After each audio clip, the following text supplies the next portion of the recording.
Now, I want you to know, Dale, can you hear me? Dale, can you hear me? I lose him. You may have lost it. Yes, I can hear you. I was Okay. on the John. I'm Okay, sorry. all right.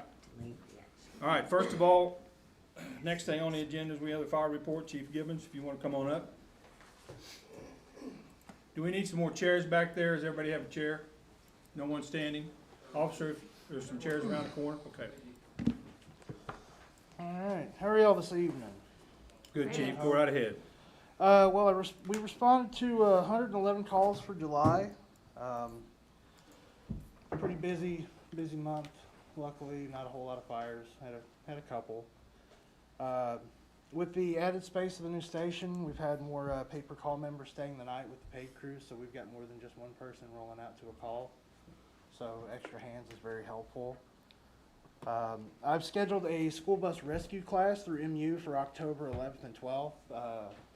Mountain Grove Schools donated a bus that they were getting rid of to us. So we're going to cut it up and, learn how to cut it up the right way. As everyone is aware, we had Heritage Fest this past weekend. It was, in my opinion, very successful for my side of it anyway. We had a couple of responses there in the square, but I had plenty of people helping out that we were able to cover the calls in the county, out in the city, as well as in the square. So, very, very happy about that.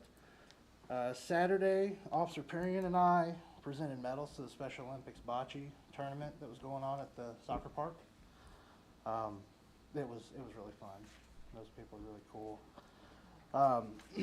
And that pretty much wraps that up. If you guys notice, you have a red folder. I picked red because fire department. Becky sent out you guys some information about fire trucks. They're not getting any cheaper. Mark, you said when you guys bought the current 311, it was what, 134,000? 134,000, yes. That was brand new. Yeah. Yeah. So I talked to 5 or 6 different fire truck manufacturers, sales reps here in the state, and I went with the 3 that had the closest availability, like the quickest availability, and also price-wise, what you're getting bang for your buck. The first page there is an excerpt from NFPA 1901. It basically states that your frontline apparatus should last you 10 to 15 years, and then it should go into what's called reserve status, which basically means it's not running calls every day. It goes and it sits for 10 years, and then at 25 it should be retired. And how old is the one that we have? It was bought brand new in '01, so I bet it was probably 01. made in 2000. Yeah, it's So 2000 next year, it'll be reaching that 25 years. These prices that we have, the one from Firemaster, there's a couple of pages in there from Firemaster. One has a foam cell, the other one does not. Foam cell was $19,000 option that I told him to take off, so it knocked that below $700,000. And there's a lot of options that you can go with on a fire truck. These are what are called demo trucks. So they're put in production. One of the dealers speaks for it, and they basically hold it, and it's typically sold before it comes off of the line. These trucks are the way that a lot of departments do stuff, because if you go to design and build your own truck, you're looking at 3 to 5 years before it comes to you. All of the 3 that I've presented to you are available by September. I've also got some finance figures in there that I've gotten from their banks. I'm not sure, did we ever get to the locals here? Ross? I don't have anything back It's been yet. busy. Do you have a choice out of these 3 that you would prefer? Well, if you look on that second page, behind the NFPA one, on the very front, it's got little check boxes. And that first one hits most of the check marks. And I can say I've actually used a truck identical to it.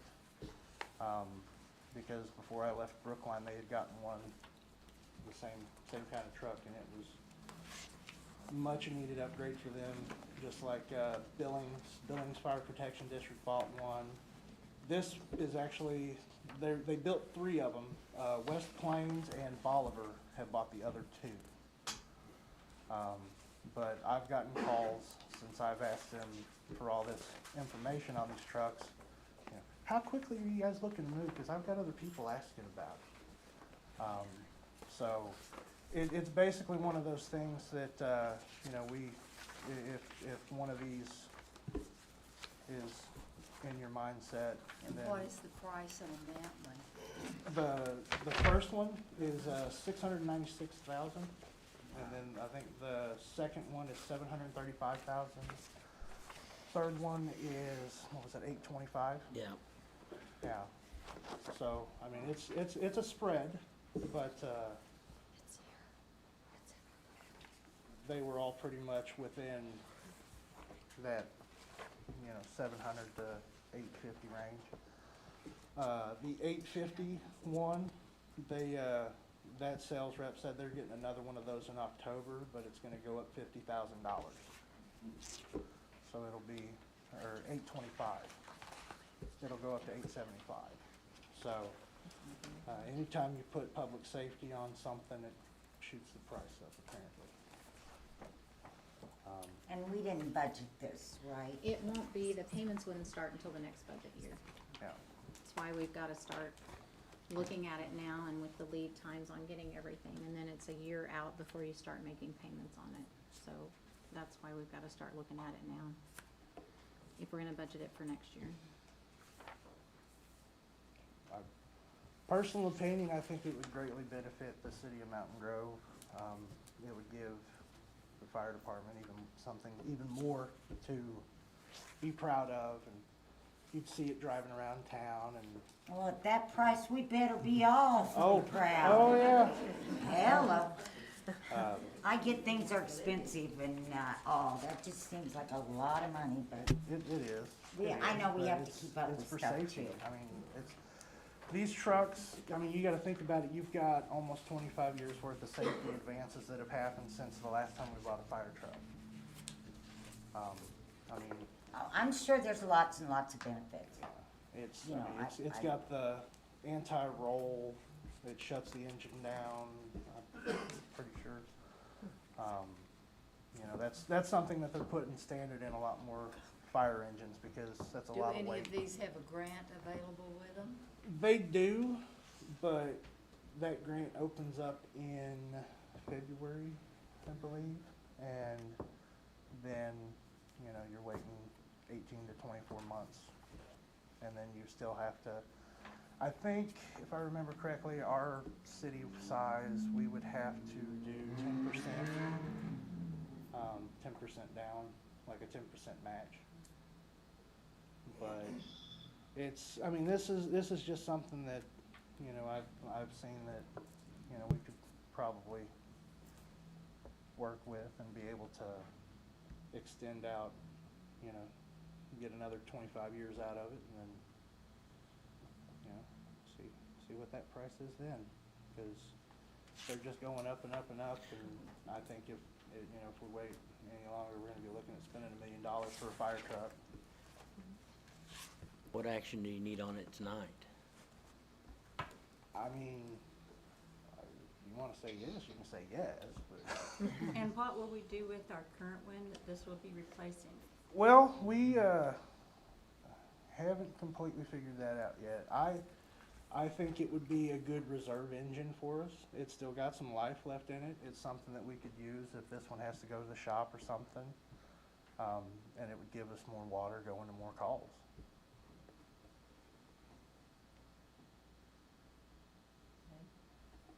We currently have a smaller one too, right, at our second here on the highway? Yes. Yeah. So, He's How do talking about we- replacing the pumper, not the ladder, so it'd be the smaller one that he's looking to replace, just the engine. Yeah, it doesn't have the big ladder on it or anything. Those are like $2 million. I'm not ready to ask for that yet. Well, you're halfway there. Sorry. So the smaller one then? Yeah, Yeah, This is replacing the smaller one. yes. And is there any money value to the smaller one? I'd have to call people and ask them what they would think we could get out of it. I mean, I don't think you're gonna get what the usefulness to the city Yeah. is gonna have with it. I can tell you that every year they go for pump test and ladder test, that takes one truck out of service. So as fire chief, you're biting nails because you're down one truck. And if you have an incident, you know, so, my recommendation would be to keep it as a reserve pumper. Okay. Did you guys have the current interest, I mean, the estimated payments from the different companies that some of these companies use? I think we included that in there. So what you would be budgeting would be, it's right around 100,000, depending on the interest rate for the payment each month, or each year. 100,000 a year. For 7 years, that we said? That would be, your shortest term would be 7 years. They'll do it up to 10 years. I think we didn't get that portion. It's in the book here, I think he had it in his yeah. book that he gave you. Okay, which section? That's the thing. Did you find it? If you look, I haven't on this, I thought I saw it. it's like the third or fourth page back, and Okay. then yellow, and then the same thing on the other two, on the financing options. I tried to put it all in the same spot, but, you know, it's like a paper tornado hitting all. 5%, 4%? Yeah, the 4% is, a lot of people have told me that's the best rate they've ever seen. Is that 4.92? 4.96. 4.96? The Yeah. 4.9 was the least Yeah. on the interest rate that we saw. Obviously too, on something like this, we would put it out for our local, to see if they wanted to finance also. So we can safely, if we go ahead and pick one of these, do you have to have the financing options settled out before you go get the truck? I mean, you'll have to sign, you have to figure out how you're gonna pay for it. So if you guys vote on it tonight, they said, let them know, and then They'll put a hold we'll on it. figure out all the other stuff. Okay, They need a letter of commitment from Yeah. the city as a Yeah. whole. Okay. They would just And need a then- letter of commitment that we were And gonna then buy it. within 30 days, then you get all the financing.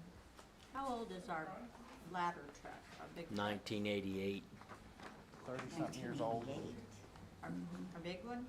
Yeah. Yeah. So if you're working on a rotation, when are you expecting that one to need to be replaced? I mean, That one, we typically only take when something big's on fire, and it's working very well right now. I don't know necessarily that I would look to buy a brand new ladder truck, but we could definitely look at an updated one, but you're looking minimum $700,000. well, I was just wondering how many years in between would we have time to get one paid off before we're needing another one? Yeah. Is kind of what I was asking. Well, and part of what we're doing with the asset management is to get some age, that we're working on for this yeah. year. We will work on that replacement plan with that asset management system, so. That'll Your be pumpers something are we can kind of workhorse of address it. then. Of the city, I mean, And it are goes there to any everything. The pumpers are the workhorses, they go to everything, Uh-huh. Yeah. so, you know, Is like, there any used ones out there that are, I'm just throwing it out there. There are used ones, but we don't know what they've been through. Right. You know, Or it could why be they're- something like, we had one at a previous department that was in a wreck, and, fire truck salesman bought it and fixed it and sold it to another department, you know. I don't know. I don't know, I mean, we'd have to do due diligence on that stuff, but, I mean, this being a 2024 truck, it's gonna get you to probably 2050. Clinton, but I think about what Carolyn was saying, or what made me think of, with the, you said there's like a mandatory 25-year rotation on these? The excerpt there in the front, it's not a requirement, it's a recommendation. But is that recommendation on the ladder truck too? Yes, Like, are we it's on, working- it's on all of them, it's on all trucks. But this one's having more trouble, or you think it's, I feel like with the engine running, more calls, you know, like Mark was saying, it runs your fires, car wrecks, you know, the small Definitely has more trash fires, stuff like that. You know, it's gonna be started, ran, used more. The ladder truck, I don't think we've used it on a call since I've been here. I mean, it's probably gone to a call, but it hasn't pumped any water. First time I've seen that truck pump, I believe, was when we did hose testing last Monday. so it's more just the hours So, of use, you know? Yeah, it's just, it just basically comes down to, this is used more than the ladder truck currently is. Would this be your recommendation to us, Becky, as Um, far as getting our rotation going and financially with, And I think, you know, you can't, and, you know, public safety has to be one of our first Yep. priorities, and I think, looking ahead, we're able to plan for the budget that way, and with the lead time, and if we start getting into lead times like we were back around COVID, they're finally just now getting to where it's not as long on a lead time, so, Yeah. yeah, it would be my recommendation that we move ahead with it and this would be for the budget that will be approved next year we would for budget the it. for that Mhm. bond. Correct. Does the age of our fire trucks have anything to do with the price scheduling of insurance? No, it doesn't, it's just mainly use, what it's used for. I mean, we run emergency calls, so, you know, we use our due regard, stoplights and stuff, but, you know, like a moth to a flame, everybody's attracted to the red lights. So, it does happen, but, you know, if it's avoidable, we're gonna avoid it. Well, to know what you guys think, or my thought is that, or can we, well, since we're not gonna get it for a year, can we meet again on it and not make that big of a decision in one night? Because my thought is, and one to hear what everybody else is, that we gotta find it in the budget, don't we? We don't Not for have this year. any room. Right, but I mean, from what we're gonna have to do, Going forward. if we do the same budget next year, you know, we're gonna have to cut some things out to So- do it. So what you would probably do is, you know, we have the capital expenditures that we put the big projects into. So, you know, you would probably take it out of that We're gonna commit department. that much for the next 7+ Correct. years to it. It'd just be one of the first things every year for your budget for the next 7 years out of capital expenditures. Yikes, yeah. Yeah. Do we have a large payment that's getting ready to pay We've- out? I mean, without looking Most at of the all of our schedule, like. large payments we've paid off. We've paid off, you know, we paid off the fire truck a couple of years ago. We had the loan payments that did the clubhouse, the city hall renovations, the tennis courts, all that stuff, that's all been paid off. A lot of that was from this capital expenditures. Correct. Because the one, you know, the treatment plant, we can't touch that because we're gonna use it again for the treatment plant. Yeah, and you'll do bond financing for the treatment But I plant, mean, the so payment that'll be. amount, right. Correct, yeah. So we So wanna the keep. lakes- The we last can't payment on touch the, that. the last payment on the treatment plant stuff will be in November of this year. That's the Right, like I'm lakes saying, and when all that opens up, we're not gonna take from that because No, we're that'll gonna be- leave We're going it to with be that. trading it off. You'll We're be still trading gonna that be- out to I mean, do the it's like renovations at the treatment. Yeah, we're still gonna be Right. paying that much or more. So you're Okay. basically gonna swap that out, you're not gonna, there's Yeah. not gonna be Yeah. much difference Yeah. there, right? How much is the lagoon payment? Is it 300,000 or 400,000? No, It I was don't like know 100 without looking, I wanna say 120. 140, I think. That's been, we've been paying on that 20 years, hasn't it?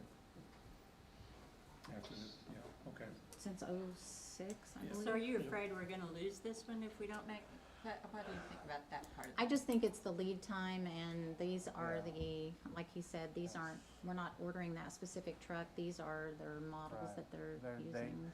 They roll them off the line, but it takes them Oh. 2 to 3 years to build Okay. them right now. Well, So- earlier when you said something about you had others inquiring about, Yeah, well, these trucks, Yeah. these Okay. trucks are fixing to come off of the line. Mhm. They've been in process for 2 to 3 years. okay, They're fixing to come off the line and the salesman's trying to make his commission. But, you know, it's one of those things that if, you know, if you guys wanna think about it, that's fine. It's just, Is, But in your opinion, do you think that we need to go ahead and think seriously about making a bid? I think we do, and just because of the length of time that it's gonna take for another one to come off the line, and, I mean, honestly, there's no telling what the price is gonna be when it does. I mean, Kind of rather be proactive than reactive Yeah. in this situation, since we're talking about public safety. And, you know, that's why we have a capital expenditures account for these types of things. And, That's Becky's recommendation, so. yeah, She as well, So- so. I think it needs to be done as much as it hurts to you spend this looking at much the money. Firemaster ones, that the one? Yeah. yes. And the It's- payments. I'd just make a mentioned. motion. Yeah, Go ahead yeah, and- exactly, Yeah. the payments, Hang on the just a second, just the Mark. I'd make a payments. motion to go ahead and pursue the purchase of the Firemaster. A second. pump. Firemaster trucks, Pump, as it was written in there, Mhm. have a second by Brenda? Brenda. Let's do a voice vote, Mark. Yes, Yes.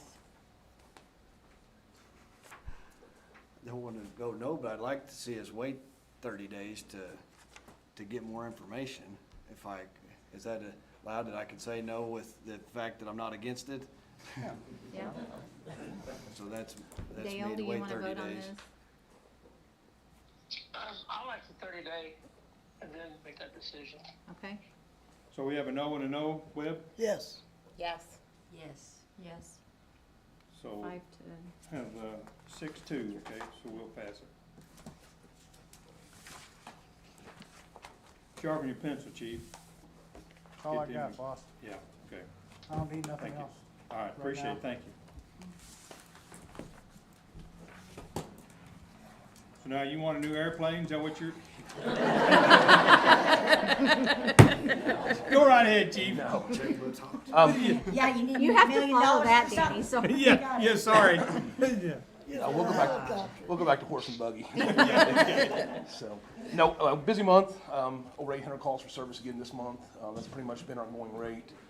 I did get it approved for an overtime grant. I had Becky sign off on it today for Drive Sober, which will start at the end of this month. We focus just on DWI arrest. So expect to see us out moving around a lot more, focus on traffic for that. I will say that nuisance violations are still going on. So I appreciate all the phone calls on them, and I know that at times it seems like it's a slow process, but we are doing the process that we have to do that's set by ordinance, which means that it does take time. So some of the lots that we've been dealing with, if we can't get a hold of those people after we send out the certified letters, we do a work order, and like there's a lot over on the corner of First and Chapman that we couldn't get one to. It's now mowed because the city went over and mowed it. So it is a process that is moving. But like I said, it is slow at times. Did we bill somebody for that, or can we? We do, We do. We do, We do. okay. I don't, but we The take higher care of ups that do. on this end. Yep. Once they do the work order, the guys bring it back in and let us know how many hours they've put in on it, and then we bill for it. Awesome. And it's not it's a fair rate. and it doesn't happen very often. I mean, Right. And it depends on whether we have to get a dumpster and clean up Yeah, that trash one's- or what. Who knows who owns it now? well, so we've had some individuals that, like it's in probate, things like Right. that we can't get Right. a hold of anybody. And So- what happens, Danny, when the certified letters have been ignored? That's Over when we and do, that's over. when we That's do when the we do work, a work we do the order. work order to get it taken care of. Yeah, but I mean, is it just stay like that for, I mean, are we gonna have to do that forever? Is there some kind, some legal way I don't know to any other- I track- don't know any other That's where we turn them process. over to Larry. You know, So- like when we've Turn mailed 'em over to the Larry and see if we can collect certified 'em. notice a couple of times and they refuse it. Well, once we do the work, we can file a lien, which Becky and I are working on a number of liens to file. When the property sells, we'll get our money. Right. So Okay. it becomes a lien on the Yeah. property, just like a deed of trust. Again, it's set by ordinance, and that's the process, so. Yeah. And Danny, when you do this DWI check, you see and catch other things too, don't you? Yes, we do. I mean, it's kind of a safety, we talk about fire safety, but this is for safety too.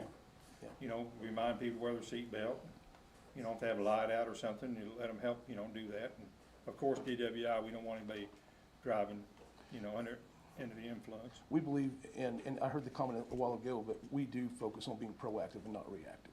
So, Anything else, council, for the chief? actually, there are some bids in your packets. Yeah, I think Kim, So- these are on this year's budget. So, and I explained it a little bit in my, admin report, but the bids should be attached to your agenda. I didn't see any bids. Yeah, Oh, on the vehicles. yeah. Yeah. You did come wanting money, didn't you? Well, I this is, I this come is to It's collect money, already money that on you there. guys approved. this is, I know. these are Okay, items. this is already in the budget, so. I know, but I couldn't let it Yeah, slide. this is just collection time. Yeah, okay, I gotcha. These are items already in the budget. I think Kim added one more, bid that came in today to your agenda. That's the one that says Ford, that's the extra. Yeah. So I did receive 2 local bids. So, Okay. but I will say that they were not the cheapest. So what we decided to do was, we needed a new pickup for the animal control officer. So we are going to move the pickup that we currently have in the police department over to animal control. It'll give her, extended cab, 4-wheel drive, which she needs, with all the equipment and stuff that she's handling now. And then, so that leaves us, we had budgeted for an animal control vehicle and a police car. So now, if we move that one over, then we'll just be doing 2 police vehicles. And that's what he got the bids for. Danny, you wanna talk about the ones that you Yeah, got bids on? on the Ford Explorers, I bid Ford Explorer and I also bid Dodge Durango. I think the cheapest bid on the Ford Explorers were $48,000. And the cheapest on the Dodge Durangos, which are V8s, was $42,000. And where was this, the local people were over, It was $6,000 difference. So, Durango's what you're driving now, Yes. you like it? I've been very I think pleased with it's, it. And then there's 2 cars down here, Chargers, or you feel like if we lose That- a truck, that- you No, that was all one bid. He sent. He just sent it all a whole together. package of the different vehicles they have, okay. so. Okay, so you need the Durango and the Explorer. I think that if you want me to be a good steward of taxpayer money, that's the way that we need to go. It's gonna save us $16,000. as opposed to a truck, you mean? Yes. Yeah. And this, we've already hashed this out and approved it. This was Well, we've already got approved this in the much. budget. Budget, yeah. 45 and 40, right? Oh, and now we're looking at more, Oh, no, well, not necessarily. I but think we yeah, can. we did it. So then, with what we just talked about before, with what we're gonna be committing ourselves to next year, you think if we buy 2 cars this year, we could be looking at being okay for next year? No, To- I'll be You 100% don't think honest. so? I don't know that you guys realize the amount of hours that goes on That's those what I'm cars. asking, yeah. It's not so much the mileage, but it's the runtime. It's also the heavier alternators. It's everything that car has to provide power for. So, So we gotta, so we But I gotta put will a fire say- truck payment, another car Well- purchase, and then whatever else on here we think we need to. Becky, can you kind of explain to Zach the rotation that we've just started, like within the last couple of years, 2 or 3 years, has it been It's maybe? been since I've been here, so No. the last year. Yeah, I mean, yeah, we started it just a few years back of trying to pick some, I mean, cause we had a lot of vehicles that were needing I to be remember that being replaced. So we mentioned. kinda started that process a few years ago. And our hope is to where we'll get it down to where we're just doing 2 a year, yes. is our, The 2 that are being replaced, one is a 2011 Ford Crown Vic, and the other one we bought used from Seymour. I think it's a 2014 Ford Explorer, and both have well over I think this is the 100,000 miles. last Oh, Crown those are- Vic, the, Those have served, Yeah. yeah. yeah, served. You know, and on our black and Right. white or the black and white Chargers that we had, if you figure the hours with the formula that they give, they had almost 500,000 miles on them. Wow. So, Yeah. I think that's our last Crown Vic, that It is. we kind of finally get those rotated out, so. So which Okay, so ones you what- wanting? What do you want us to do? Give you permission to go ahead and buy them, or? Approve which bid you want him to go Gotta with. pick which one. Gotcha. That's on you. I get sidetracked. And then you're gonna get a Easily. pickup and a Durango, No, Two two Durangos. Durangos. two Durangos, Two Durangos. Yes. at 40, whatever that is. 42. And they 2,000 give some the change. truck to Animal Jordan. control. Correct. Right. Okay. So that would be that'd be right at what we budgeted. So Correct. we'd be with, at Correct. 42, 3 times 2, or we'd be like, yeah, $100 over. Like 84,000 to get them, okay. No, it would, oh, you're right. I My know. math was off, you're right. So Mayor? we'd be within it, Yeah, we'd be within the budget. Mr. Mayor, All I right. make a motion to approve the bid for the Durangos. Approve the bid that Danny Bledsoe, chief, Mhm. proposed. Second by Webb. Webb, how do you vote? And Yes. They got 2 available? 'Cause there's one on here, okay. Yes. Yes. Yes. Yes. Yes. Dale? Yes. Yes. Okay. Anything else, chief? I appreciate it. So, thank you. Thank you. Appreciate it. All right, next thing is the senior citizen report. We have, Children are always wanting lunch. talks about the number. Hang on just a second. Dining room had 1952, 60 plus, 60 under, 44. Home deliveries, 3,031, for a total monthly meal of 5,027. That's going up, isn't it? Mm-hmm. Okay. Any questions or comments about that? I think Becky and her crew out there do a great job. They do.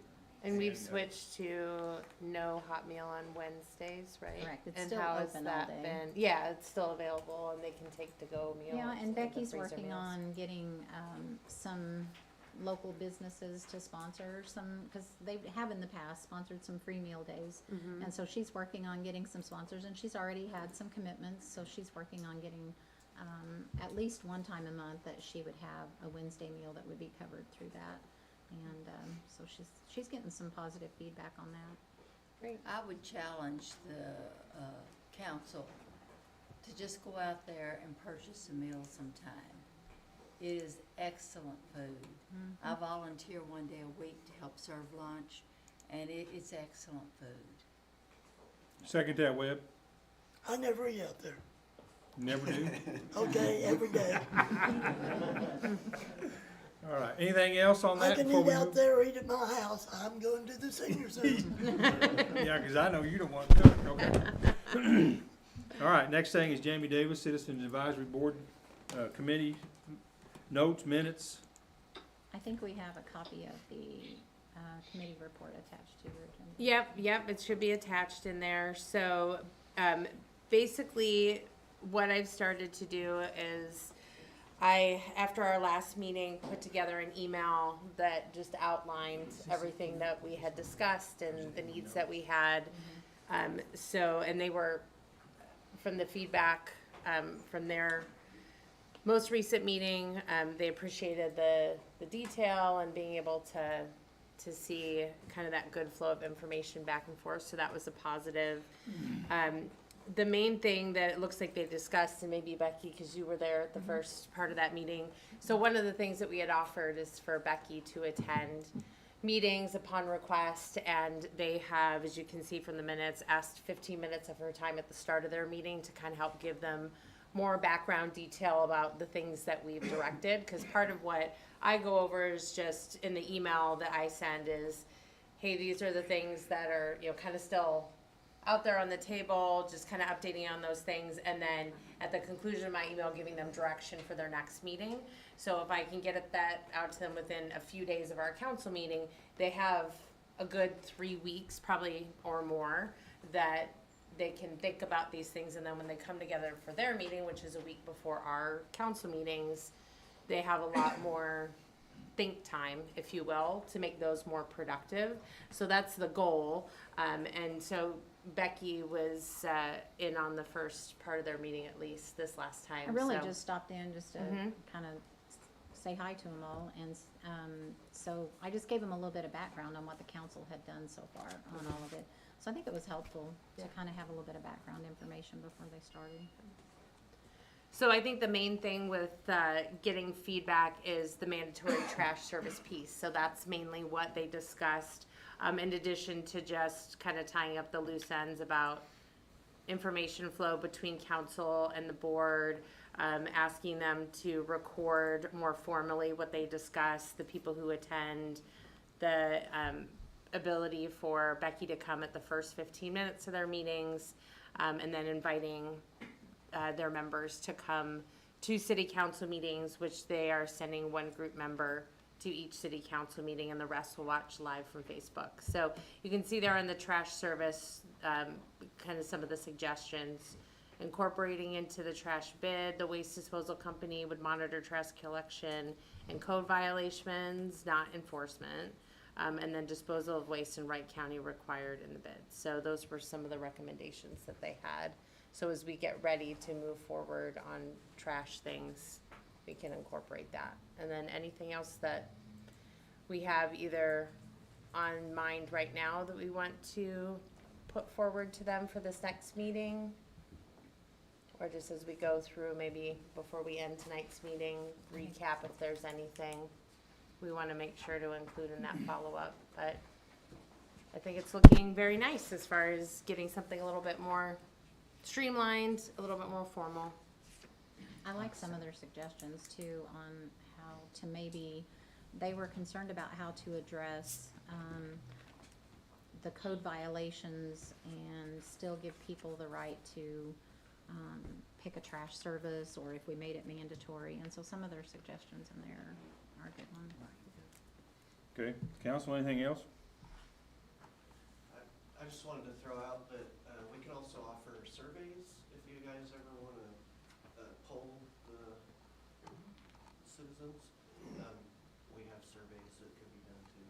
You have a Survey Monkey, or do you do that through the? Okay, okay. Anything else? If not, do we have any public comments out there, Officer Danny? On the list? I'm sure most of these are for the agenda. Sonic alarms.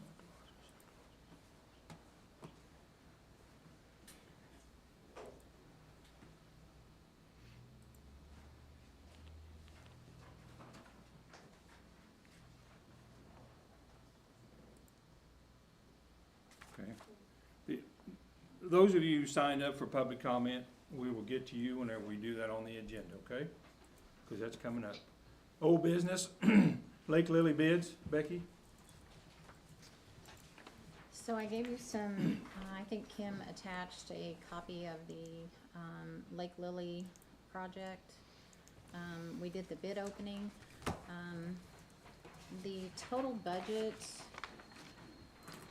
for the Lake Lily project, the total grant funds that were received, and this is, in this grant, we do not have any match on it. It's totally funded. And the total funding that we're receiving from the program is $841,737. But the bids came in, the lowest bid came in, as you see on there, the bottom part of that screen. We got 2 bids on that project. One was from Carrie Stewart Construction, and the other one was from Courtney Construction. Courtney Construction came in with the low bid. That would be the recommended bid to approve, but it came in at $1.1 million. So it's about $200,000 over what the total project is. So what they, SCOCOG is doing the administration on the grant. They have applied to the state to have the budget amended and fund the entire amount of the bid. The main cost that went up so much was all the dirt work. There's a lot of dirt work that has to be done over there. So the cost on it was quite a bit. So right now, it may take 30 days. It may take longer for us to get an approval back from the state. Hopefully, they'll go ahead and approve the amended budget up to $1.1 million. This is what you were explaining to us last month, right? Well, we didn't know SCOCOG how was much, gonna- yeah, we didn't know yeah. how much the bids were gonna come in at though, until then. So they are, you guys need to officially accept the Courtney Construction bid for $1.1 million. And then pending, approval by the state to amend that budget. But we can't accept it pending. If we don't get Correct. it, we'll come back and readdress it. Correct. I'll make that motion. second. Have a motion and a second to accept the Courtney bid for Lake Lily project Pending. pending a SCOCOG and through the, Pending Full budget grant amendment money. by the state. by the state, right? Mark, how do you vote? Yes. Yes. Yes. Yes. Yes. Yes. Yes. Thank you. What about Dale? About Dale. Dale, how do you vote? Yes. Okay. We don't wanna forget you, Dale. We need like a little like bobblehead or something sitting by that vote so we can remember. Next thing on Didn't is, forget you, Dale. Bulldog bids. Okay, so the project that we have, and it's called the Bulldog Project, we call it that because it's extending water and sewer out to the west overpass. The funding was made available to us because we do have, jobs that went in out there, so that's what's made the funding available to us. We opened the bids last Thursday, and you have the bid sheet in there.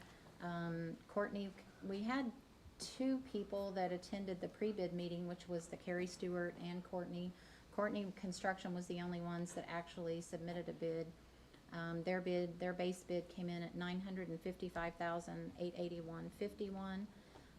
The total project, was projected to cost $1,364,000, so it came in sizably amount below what our estimated, bid was. So we're real happy about that because we are using, the rescue money, the COVID money, as our match money on that. So that may, by the time we get done with this, that may free up some of that COVID money, that you'd have to use towards another infrastructure project, a street project, or a water and sewer project, and that money has to be spent by April.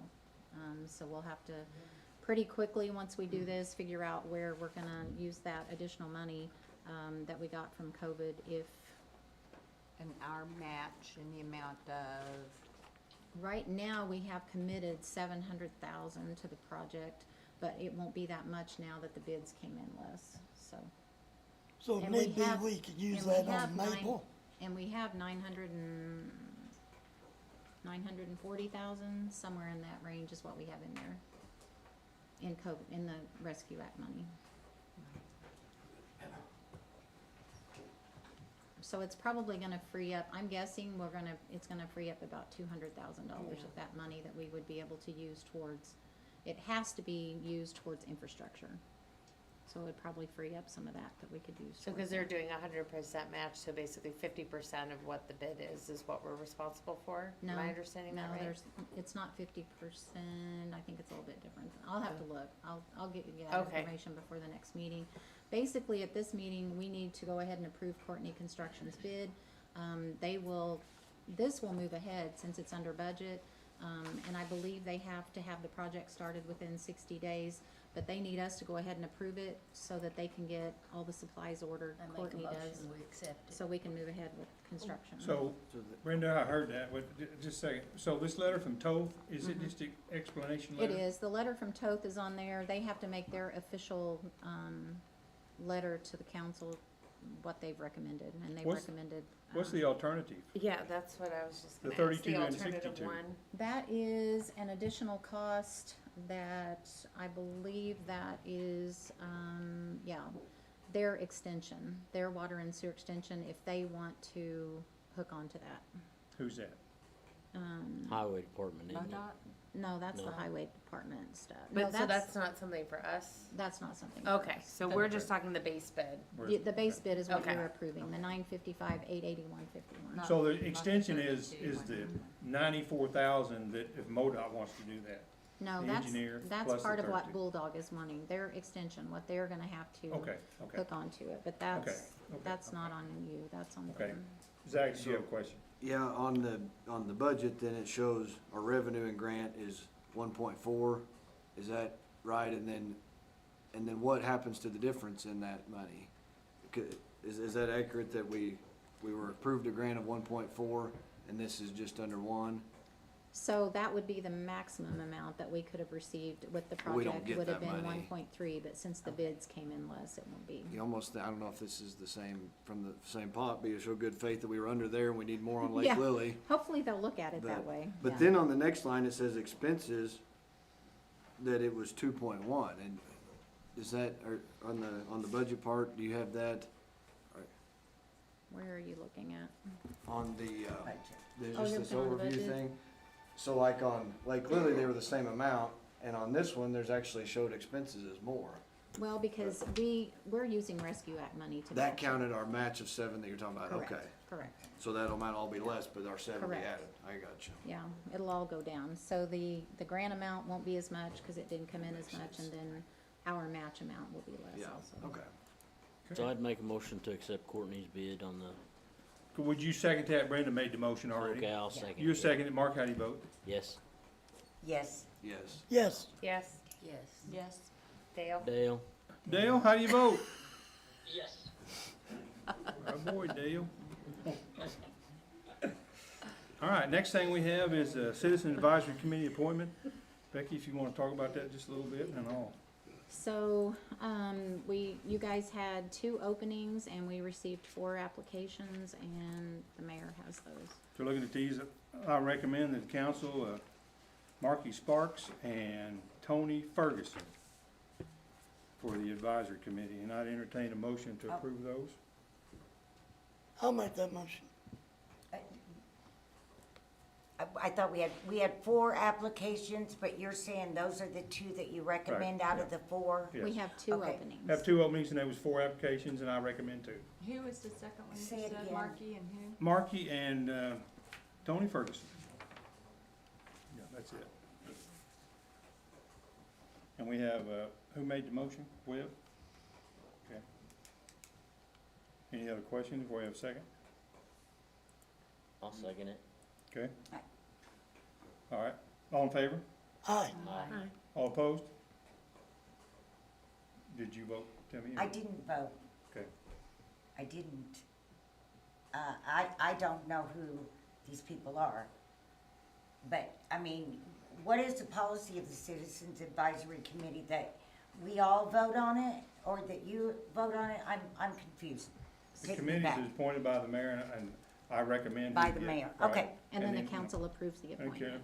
Okay. council approves them. All And the requirements on the committee was that they either live in town or have a business in town. Okay, okay, We're trusting you either know them or have talked to them, and that's who Well, you see, recommend. it's, Steer's right.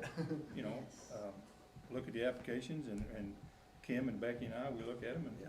you know, go from there. We trust you guys. Okay, then, yeah. Okay. Did Dale vote?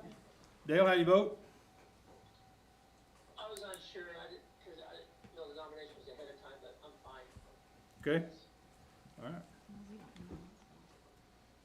Do what, Carol? Well, none of us know them, we just know the ones that you're appointing, right? Yeah. All Well, I right, didn't want Dale thinking that we had information that he didn't know Oh, no. about. I mean, that's why I was saying that. all right, new business.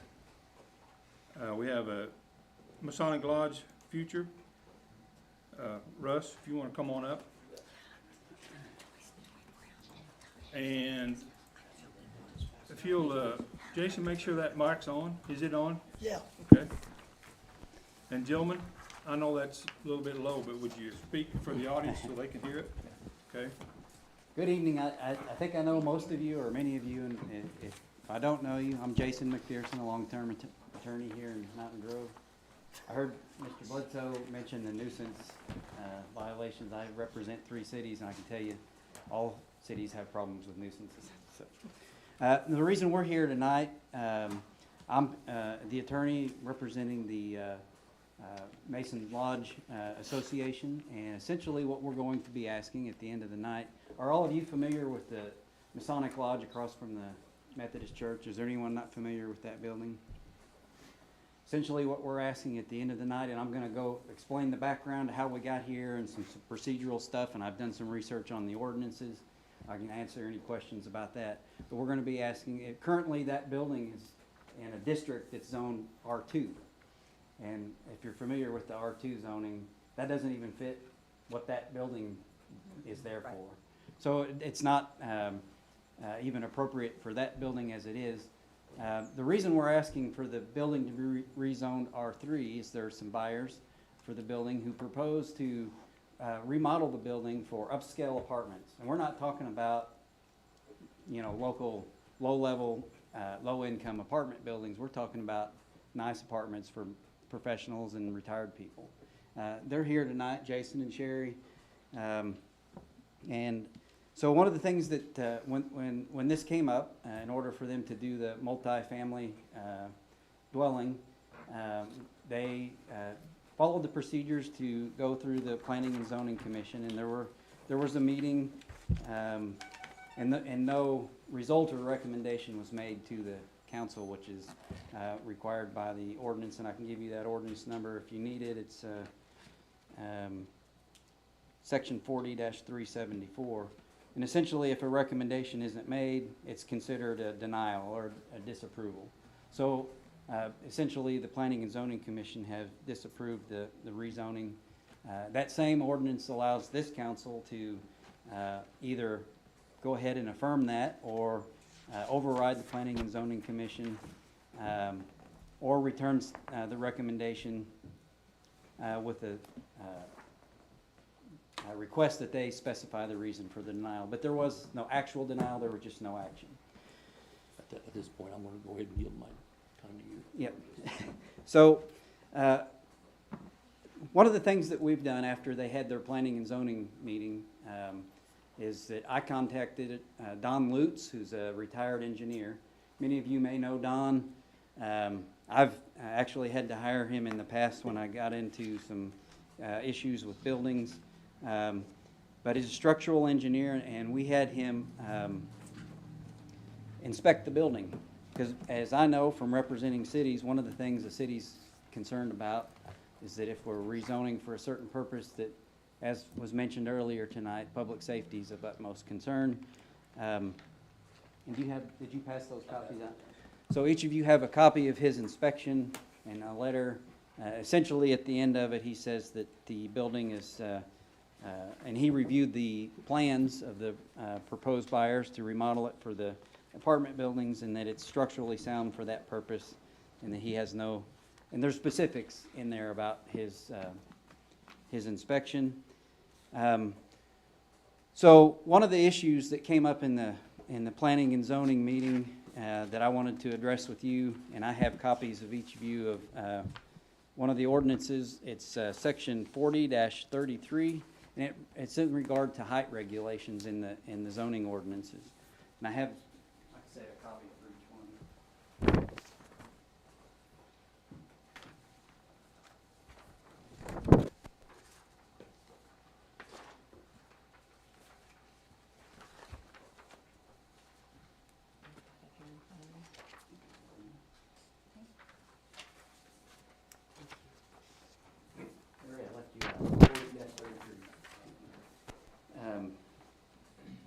So that was one of the concerns, of the height of the building.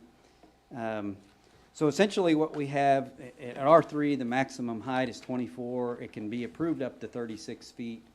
But if you look at this ordinance that I've just handed to you, the last sentence, it says that in all planned districts, 1 additional foot of height above the specified height limitation shall be permitted for each foot of additional yard provided over the minimum requirement on all sides of the lot. So we measured those.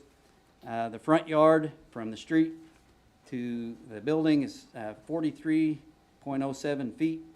The requirement is 30. The yard requirements are in the R3 zoning ordinance. So that's 13 feet over.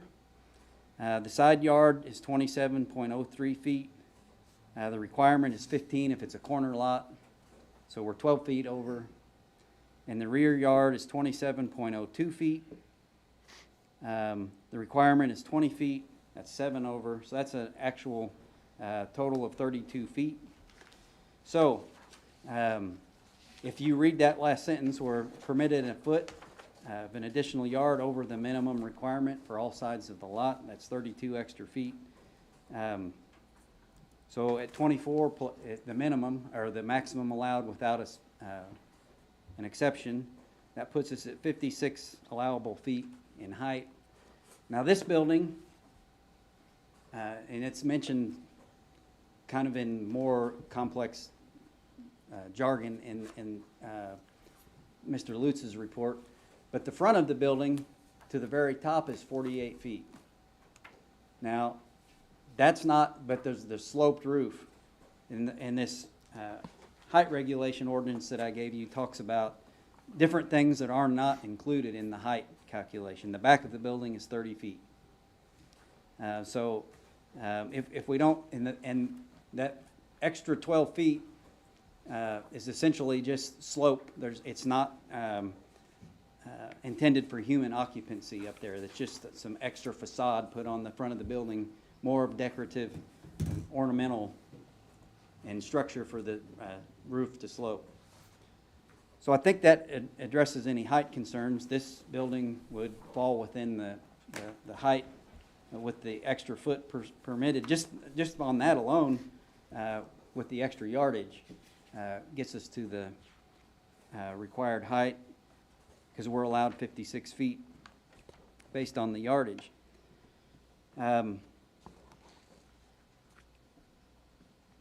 I think that was the primary concern.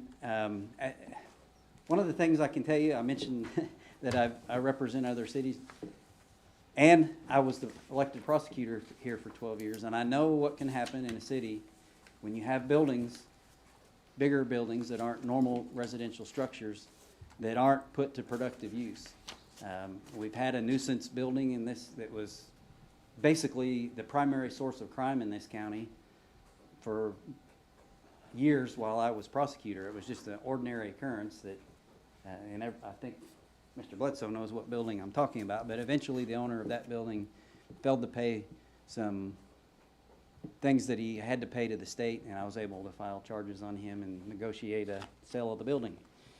But in the other cities, we have these older structures that if we put limitations on them where we can't do something nice with them, and the proposal here is nice.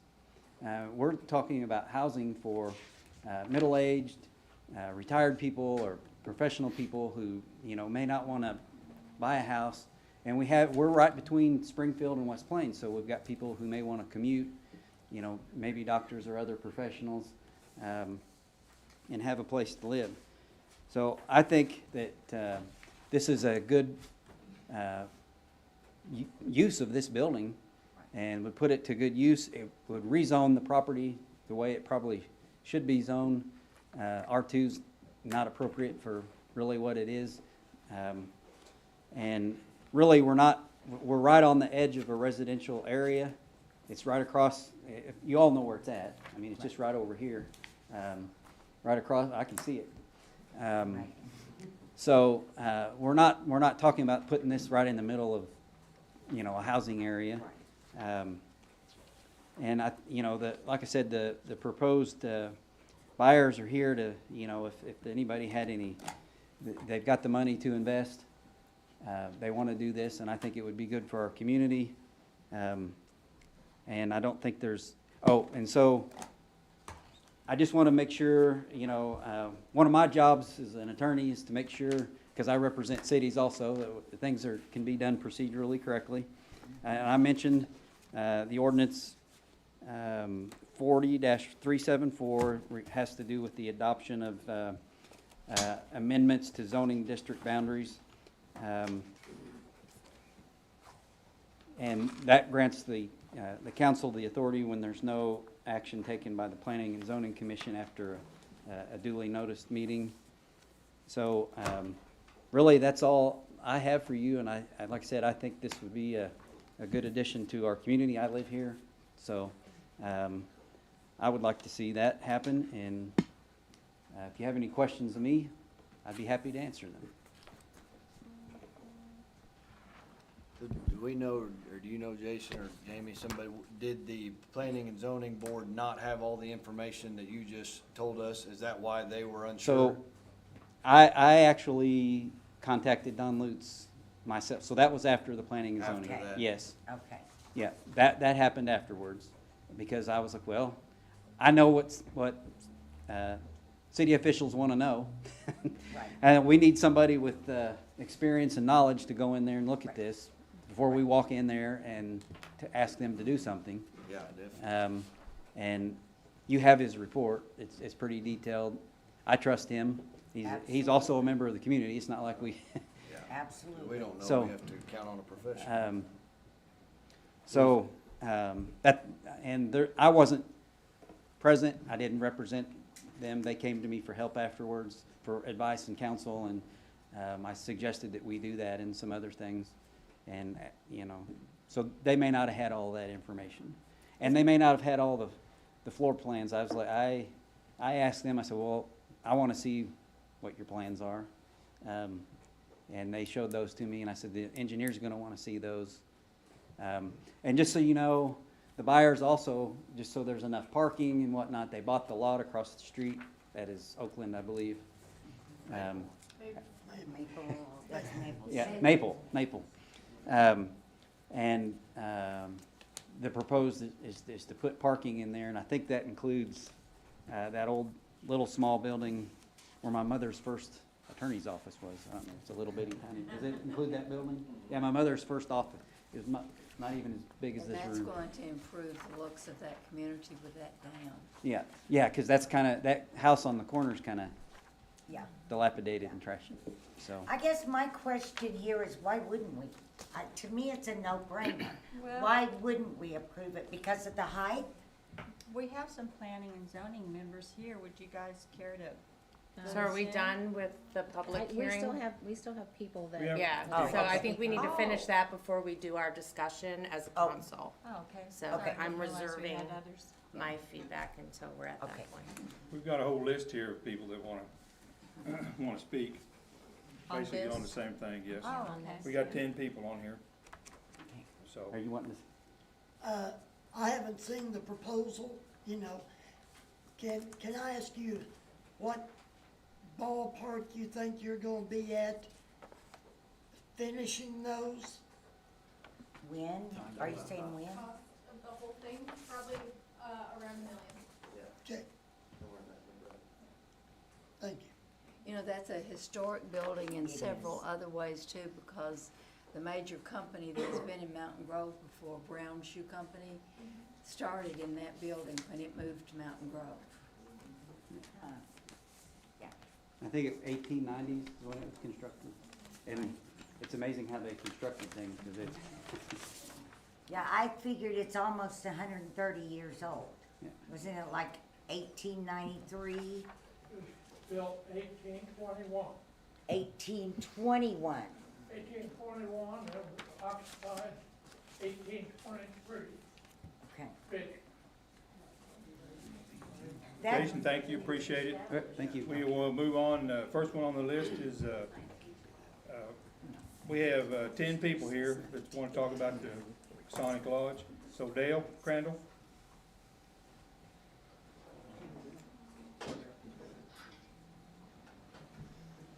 Okay.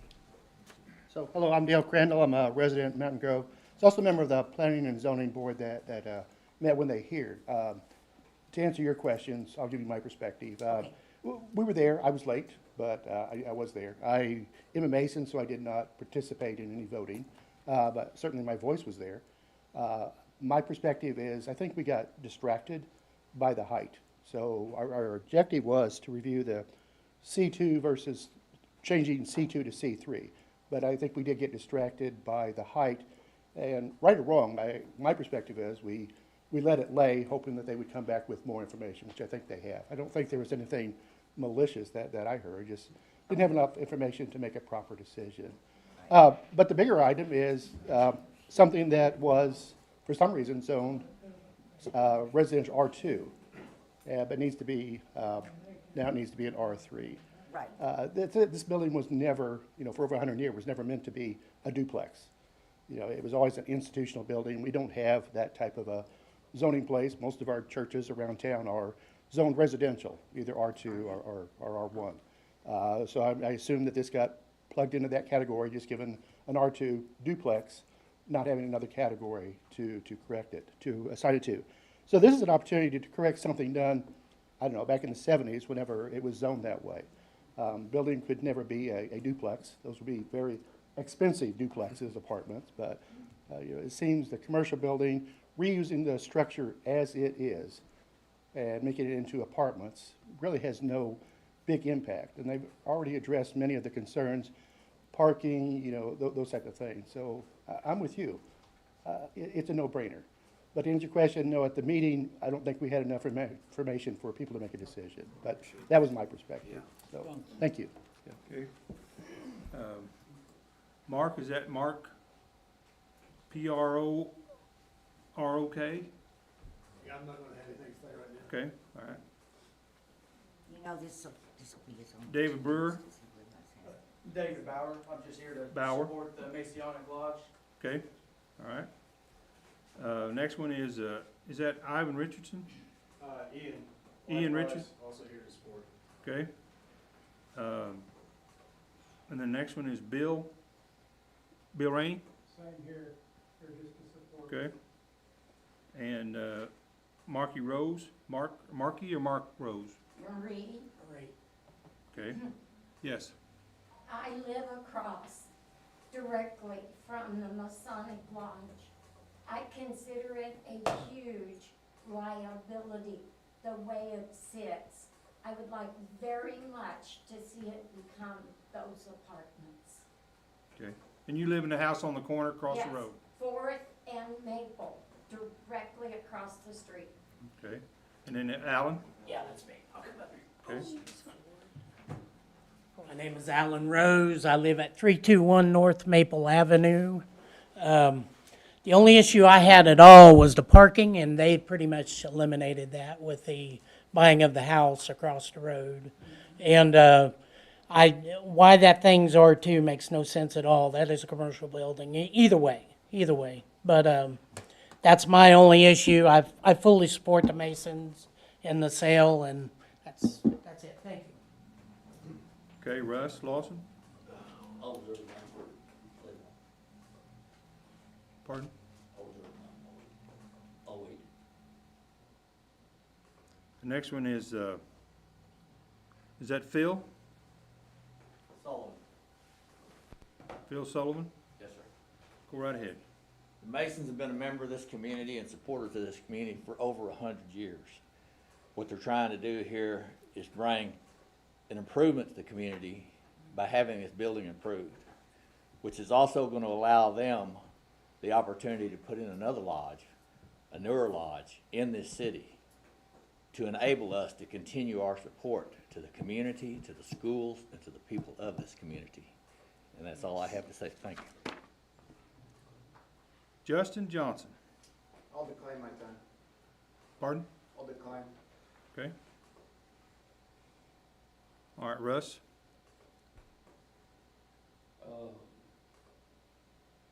I think they've covered just about everything that Mark Phillips said. I think they've covered everything. Okay, that all was right. there. Good enough, thank you. All right.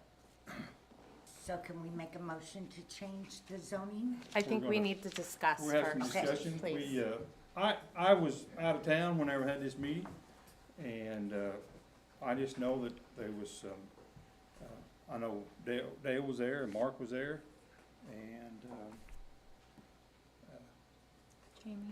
Jamie was there, and I think there was some issues that maybe they wanna talk about. We know from recent months' discussions, our zoning all over town is very inaccurate, so that's established. So yeah, we just wanna know what are the pros and cons from our planning and zoning board, cause we wanna be in good standing with them. And so far, Well- we've just heard pros, I guess. I know one issue was the parking, and I know there's been a comment made about the parking. I guess my question would be is, how many apartments we talking about? 16? 14. 14. So we're talking at least 28 cars if they have two Yeah, cars. if it, Okay.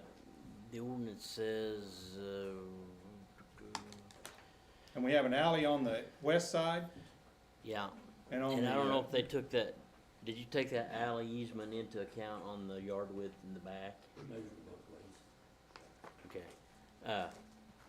They have to provide 2 spaces per dwelling unit unless it's strictly for elderly. So they have to have 28 parking spaces. Is So there's that not right gonna be any across the- parking on the street side? You'll just have to be, will there be any parking on the backside? No, they'll have parking across the street when they tear the Parking house across the down. street. And the house, how many parking spaces is that house gonna make? 10 or 12? It should be around 21-ish, depending on how much we clear out and how we lay it out. So that's not for sure, but we can measure to see what different spaces we can fit at what angles. Okay. So, and that house is, by the way, we're just waiting on some signatures before it gets tore down, so it's getting tore down probably in the next week. You'd mentioned something in planning and zoning about making parking spaces on Fourth Street there, taking part of that yard out. Is that still? No, we decided it would be better for all the things we talked about to keep the grass. Okay. So there's no parking at the lodge on the front, on the north side, on the south side? Is there any parking on the alley side? Okay. All right. And I'm just, we're just putting the information out there. I mean, I'm not, the council wasn't there, Jamie was there, and Mark was there. And I think part of the problem was, in the end, it's gonna start returning back to the spot zoning era that we were in, that's brought all this up to start with the zoning. You know, you're sprinkling commercial here, commercial there, R1, R2, R3, just sprinkled throughout the city, and there's not one cohesive area. Now, I am kind of in agreement with Mr. Rose there that it does have commercial across the street, so essentially it would be separated in the end from the R2 by that commercial area across the street. By the bank and that other, Yeah. Shannon Center and all that? Yeah. Okay. Now, if this was to go through, would you have to send out notices within the 185 If you're foot? gonna change Yeah. the zoning, you'd have Yeah. to. It would have to go through the public hearing process.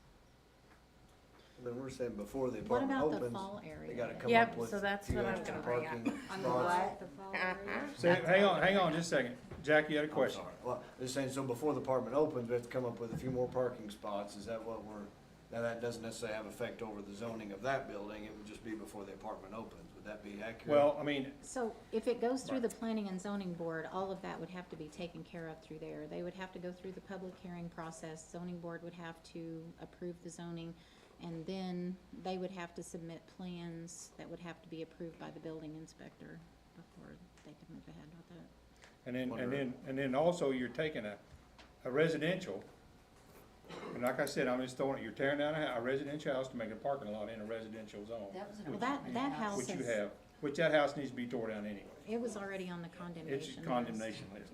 So you're gonna put a parking across the street, and this is just for everybody, and I'm sure everyone out there knows, but they'll park across the street, and then they'll Put a be able to crosswalk go, in, yeah. gotta put a crosswalk in and go over there and park. And I don't, if there's 28 parking spots over there, or 30, maybe that'll be enough if they have an entrance on one and out. I mean, but, you know, I just figure if there's gonna be 14 or 15 apartments, you'll have to have 25 They'll or 30. have to, according to the ordinance, here it says, multifamily, 2 spaces per dwelling unit, unless it's geared for the elderly, unless it's like a assisted living or something like that. So if they're doing But that would be 14 up to the apartments, they have to building have inspector 28. to- Right, yeah, that'd be up to the building inspector, okay. But we're looking at small apartments. I mean, we're looking at apartments that the size has to be small enough that I see more single people living there. I mean, these are not gonna be big apartments for families, Is it right? 2 bedroom, 2 bath was what they talked Is it about at the, 3-story or 2-story? Is there 3, I basement? think is what it would have been, yeah. Oh, so How many basement. square feet is your apartment? Yeah, I have the original plans It varied from depending on the where it's planning at. and What's the zoning that they smallest? submitted to give a rough idea. Jamie has a plan. Jamie, what's the apartment size there that you have? Let's That was see. submitted to planning and zoning. Yep, this is what was submitted to planning and zoning, I think. We do have different ones. Yeah, I was gonna say, they've revised things since then because of the parking that was gonna be along the side. Yeah, I don't think, I mean, the full width across was 42 feet. And then breaking those into 4 apartments, so yeah, I mean, so the apartment size, the plan for the building. I don't think that was at all an don't think issue. so. The parking also was not an issue. I think the issue came with the height, because when you look under, the section 40-58 R3 family dwelling district information, we were looking at the height requirements underneath that, to which stated about the, basically not to be able to exceed 24 feet. But then there is a sentence, in no instance, however, shall the height of any multifamily dwelling exceed 36 feet. And that's where we were evaluating that more closely. We had discussion about things like fire safety, additional things that would have to be installed there, fire escapes, sprinkler systems, and so on. And then we also talked about, what's it called, the collapse zone? Fall area around the building. Because when you take something that doesn't have residents in it and you put more residents in it, the fire risk goes up, which is why all these things come into consideration, because there's a higher risk that there's gonna be a fire and that it could completely burn down and collapse, and there's homes around it. So that was our biggest, just kind of investigating that further. So, What's the width and length of the building? About But y'all didn't consider 42 by the front 106. size, did you? And what's the lot? 50 by, or 150 by 65. I think the question was, what is the average size of the apartment? We haven't had that answer yet. So depending on the layout, because we have to have egress and all that stuff, it was somewhere between a little over 500 to the 800s. Okay. Depending on. Are you where- gonna have laundry room in there and stuff, or Yes. is it gonna be in the apartments itself? Well, there'll be some with them in the apartments and also a laundry facility, or, Yeah. you know.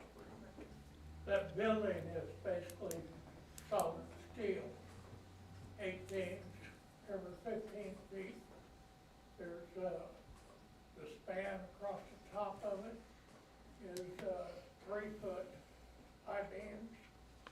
And the brick is basically that wide between these steel beams. The brick is not actually holding the structure at all. It's all steel. I've crawled through that thing many times.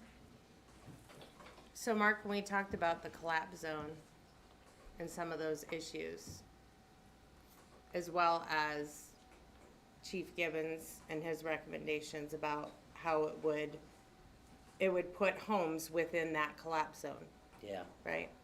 they're there already, but Yeah. yeah. But we have an engineer, a structural engineer, that's Correct. saying it's solid too. I think you're talking about if it collapsed, right? That the whole building, but. Well, and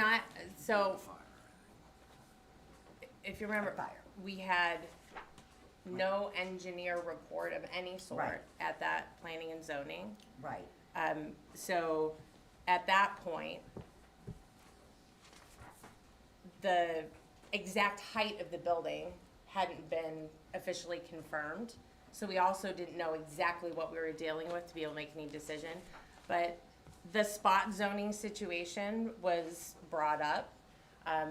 My viewpoint on that was, if we didn't choose to spot zone, then what are we doing? Which is basically leaving a building vacant and all the things that come along with that. Like, what could it become, right? And besides knocking it down, and we don't really want to see No, historic it's- buildings knocked down in no, our community, no. right? We love to see it, or I personally like the idea of repurposing it. Yes. So I think my biggest concerns were things like safety, what needed to be done to make sure that, what exceptions could we be making?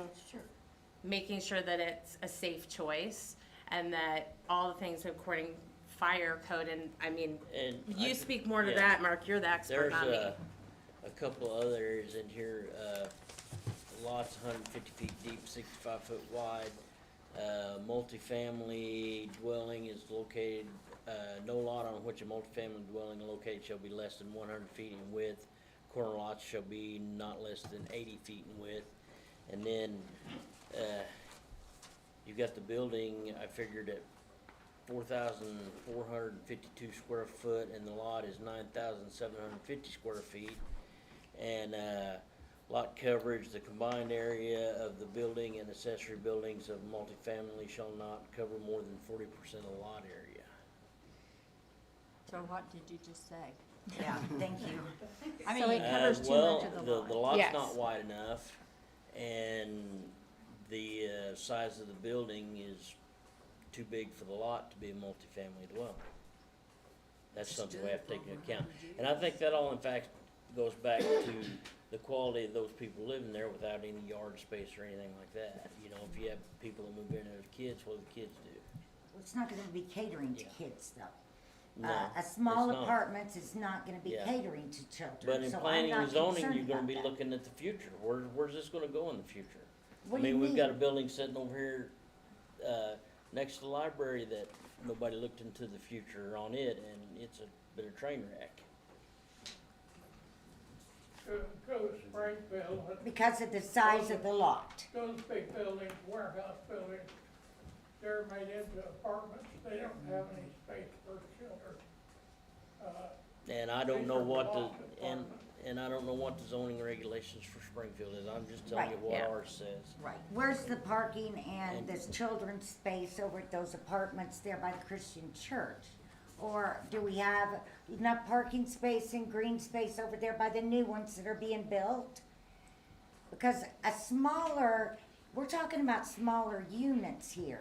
I see no need for the green space. I mean, we got parks very close. They can walk up to the square, they can walk Okay. about So, anywhere. so you just wanna take the zoning component out of the equation here and just, I would rather deal with things on a personal one-on-one basis. We have an historic building that we were gonna tear down, and now we're being told that it's structurally sound. And yeah, I'm questioning a lot of our zoning regulations and our processes on how did we determine this building should be tore down in the first place, Mark? I have a lot of questions about that myself. It's never, it never. There was, It was on the tearing down condemned was not. list. No? No, it's no, not. no. It was on the condemned list. This building? No. The it never Mason, has. wasn't it? It was on the condemned list. Thank you. It was on the condemned list. That was never by. I don't know why, but it was on. it was on the condemned list because the windows were falling out, bothering the neighbors, and it was becoming in disrepair. Russ Right. and them took care of that Right, pretty quick, right. and so that was in, Then it was taken off the condemned list. Yeah. Is that correct? That's Okay. But it's a building that's sitting vacant. It's a historic building. I think this is, like I said, it's a no-brainer to me. And, you know, we're just worried about every single nook and cranny in a zoning ordinance. I'm not sure that it applies to everything. So I don't think that's fair. We're tasked in planning and zoning to look at our ordinances, to look Right. at safety for the community, to look at things like consulting with fire, determining Sure. what needs to be done. And also like Mark said, the future of the space. Like I said, I think that repurposing this building for this use, I don't really see a problem with it. However, I also want to make sure that we consider all these other facets of yard space. And I mean, these things aren't created just to put words on paper. There's get that. purpose. So we have to effectively evaluate all those things. And that's what we're tasked to do on planning and Right. zoning. And I Right. assure you that our planning and zoning meetings aren't 5 minutes long. There are times we are in there for hours hashing through all these details to make sure that we make something that's a fair decision, Right. but that is also in alignment with the safety of our community. So it's, you know, it's definitely something that I don't feel we ever make these decisions. And I'm very much one to say, yes, we might have said we're not gonna spot zone anymore, but let's look at all the factors involved here, because we also have the power to override some of those things if we can. Right. But plead a case things for it. change. I mean, life changes, buildings change, you know, things change. Which is also why we can't say, oh, this building over here isn't like that, that was built 20, 40, 100 years ago, and now, you know, we're looking at those same requirements, or different requirements, like, oh, well, we're holding them to a standard, but why didn't we hold this building that has already been there? We've run into that problem with things on council before, right? About things that have changed, but now we have to move forward, so. I believe since Right. planning and zoning didn't have all of this information that's being presented Right. tonight, that perhaps it should go back to planning and zoning and start with them again, which is really where it would have been helpful, or if they would have had all of this information then, right? I Or- mean, it'd give us more information. What do you think, Mark, Yeah, since I you're think- also I think it Senate? I would. think it could definitely help. The spot zoning thing tends to be a sticking point with planning and zoning. What concerns me the most of everything I've heard here tonight is the safety aspect of it. I guess when, I kept hearing about the height, and when you say the fall area, the collapse area or whatever, that's really what caught my attention. I had never, And, I you know, hadn't thought of that realistically, it aspect doesn't of it. matter, you Uh, tend, making So- something residential kinda increases the fire hazard a little bit. I'm opposed to any apartments above a commercial building whatsoever, but we've the got a- collapse is there regardless if it's apartments or not. You still got a building there, and should something happen to it, the collapse zone But is still doesn't the there. structural steel that is in that building minimize the potential for collapse? Well, I mean, if it's in a fire or explosion, kind of Probably like on not, I the mean- square, I mean, I think You know, that's. It'll Are we deteriorate putting, the are we integrity. allowing that man over there by, across from Murphy's, is he putting apartments above that Mhm. building? He has no green zone. That's my point right there. He And don't that's have a even- green zone.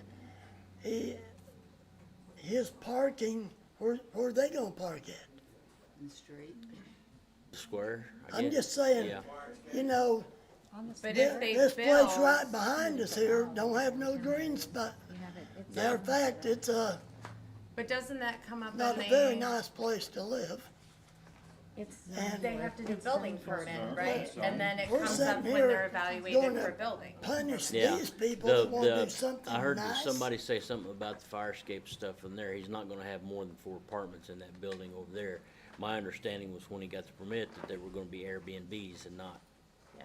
solid So residential. that's when typically those things are worked out during the building permit process. They're evaluated for those standards, and that's when those types of things Yeah. are brought up. So, Also in insurance, whenever they go to insure the property, Right, right. insurance company's not gonna insure it unless the X, Y, Z, sprinklers, blah, blah, blah. Can you tell me how high that building is across from Murphy's? 41 feet. Well, then how are they getting by with that? It's a commercial building, They're putting apartments above it. but it's still commercial. It's a There's different height regulations for commercial building. Well, that thing right there all been commercial the day it was built. Yeah, And I'm not gonna argue that point. What I'm saying is where it sits now, with the configuration of the building, it doesn't meet the ordinances. Well, I believe this is one of those times we need to make exception. And that's I agree. up to you guys. I mean, believe that's up it to needs us. to go back to planning and zoning with all of this information. I believe we have the information. what So other can- information do we need? Can we zone it, or not we, but can it be zoned commercial and fill this, the need here? Is that, what does commercial allow? Like, does commercial allow an apartment complex? They'd have to have a business. But I mean, Yeah. that doesn't count as a bit, I don't No, know. as far as the landlord, the apartment building and a commercial building is different. I mean, the one at Murphy's over there is gonna be an Airbnb, no different from what they put above Richard Brothers. So that was what makes it a business, Yeah. yeah. Oh, an Airbnb, What then, that what makes more difference, sense. the difference between a family dwelling and an Airbnb? they're not permanent residents.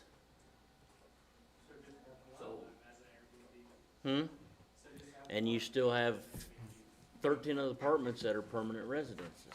Are you gonna have an office in this building?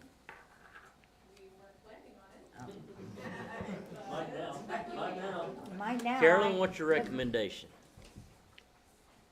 Bottom line though, if you're going to change the zoning, it has to go through the zoning board.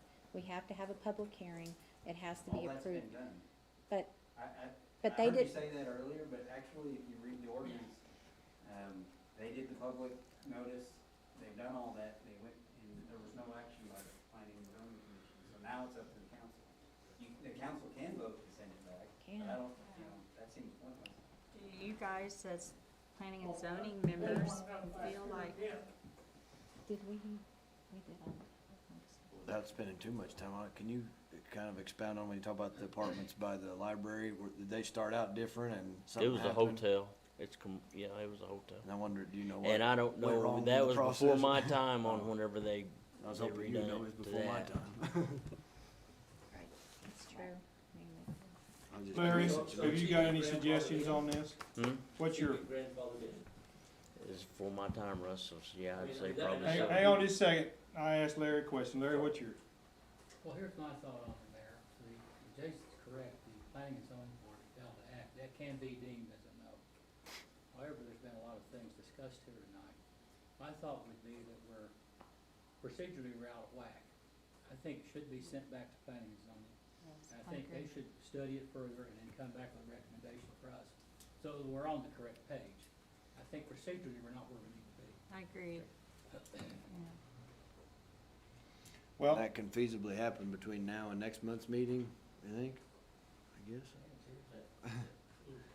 Or what kind of time are we talking? That's what I, yeah, And is half the zone in here right now? well, a good portion of it is. You have to post a public meeting. half and half. I didn't hear that either. You have to post a public meeting to happen. Since Jason, since, Okay, can I bring up a procedural problem that I see happening right now? We're doing lots of talking back and forth between Yeah. everybody in the audience and So, council, we're at a and we've point, talked we're about at a that point right before, now so- where, What? we're at a point right now where, we've heard from our attorney what he recommends. We've had Carolyn, make a comment. So, Carolyn, you wanna make a motion to oh, send it back? just a minute, please. Before you do that, you started to say something, Jason. What'd you start to say?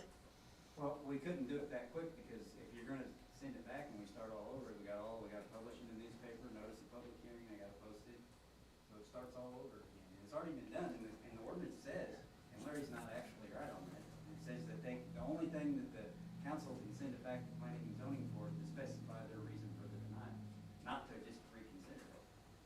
Inaction constitutes a denial. Well, then Carolyn can make a motion to send it back to clarify their, like what you said, to clarify their decision, right? Yeah, but then we've gotta start the whole notice process again for public hearing. Well, do we wanna do it right, Jason, or not? Well, it would be right. To send it back to council, or to planning and zoning? You could do that, but there's no point in it. Right. Cause what happens if we're right back here again?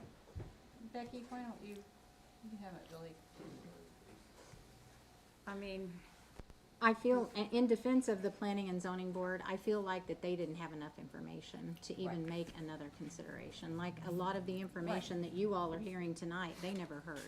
They never had this, you guys didn't even have the height requirements on, or the height of the building, you didn't even know what it was or anything.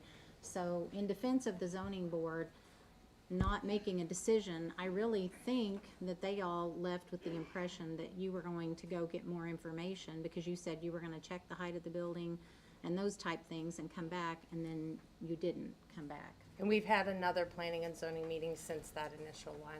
Yeah. So And- I was actually expecting to have it be on those, So I do that think that the agenda, planning so. and zoning board fully expected that to come back to them, with I- more, with more I information. personally That was the, did. that was the impression I think everybody left with that night. And then they asked to be put on the agenda for council. Can I say something real quick? I think that's up to the mayor to recognize that. So Sure, that, yeah, go right ahead. They're in a free You for all, bet. might as well. We definitely did not have all of this stuff. We didn't know the height regulation was gonna be an issue, so that was something that we addressed later. In the planning and zoning meeting that we did attend, we were told that it wouldn't necessarily matter how much extra work we did because they didn't want to spot zone, and they had all made an agreement to not spot zone anything. So we weren't sure if going back to the planning and zoning committee would do anything when it seemed a foregone conclusion that they were going to say no because spot zoning was something they were not gonna do, the end. So it was originally going to be back on planning and zoning, and we made the decision not to because it didn't seem to matter if we brought more information. There were a lot of people that were saying, we're not spot zoning, so we're not. So that's why, just so the reason. So And I don't think we're doing these people right. I 'Cause don't either. They did what they was supposed to do, and the planning and zoning didn't do. Well, I can just tell you right now that council, you go ahead and do what you wanna do. I mean, it's up to you. You can do what you wanna do. We've had our attorney recommend do what we wanna do. We've got people here. You know, hey, my job is to conduct the meeting. We spent time on this, so council, it's time for do what you wanna do, So okay? can I ask, I'm based gonna make on a what- motion. Based No, hang on on what just a Becky second. said, can it go back to planning and zoning without starting over based on what Becky said? You said, you know, they were expecting them to come back with more information. That kinda sounds like pick up where we left off, but that's not, Now, if it goes or back is to like planning and Jason zoning, it said needs to where start again. it starts over, okay. And that's not fair to them. They've already Right. did what they're supposed to do.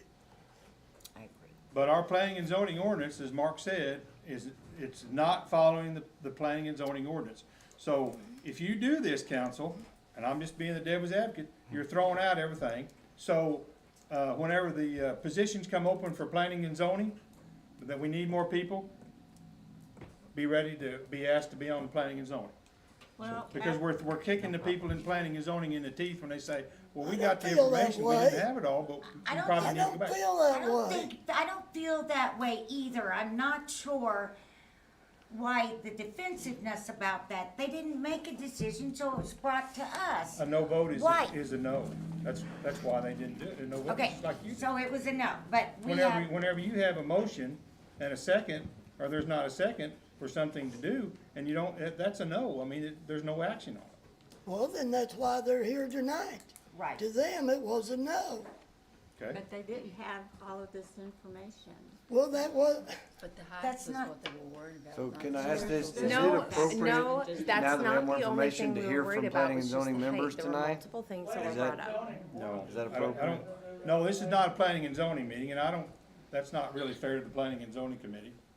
Because, You have to post a. I think you have to post it, and that violates sunshine law when you do that, to me, I think.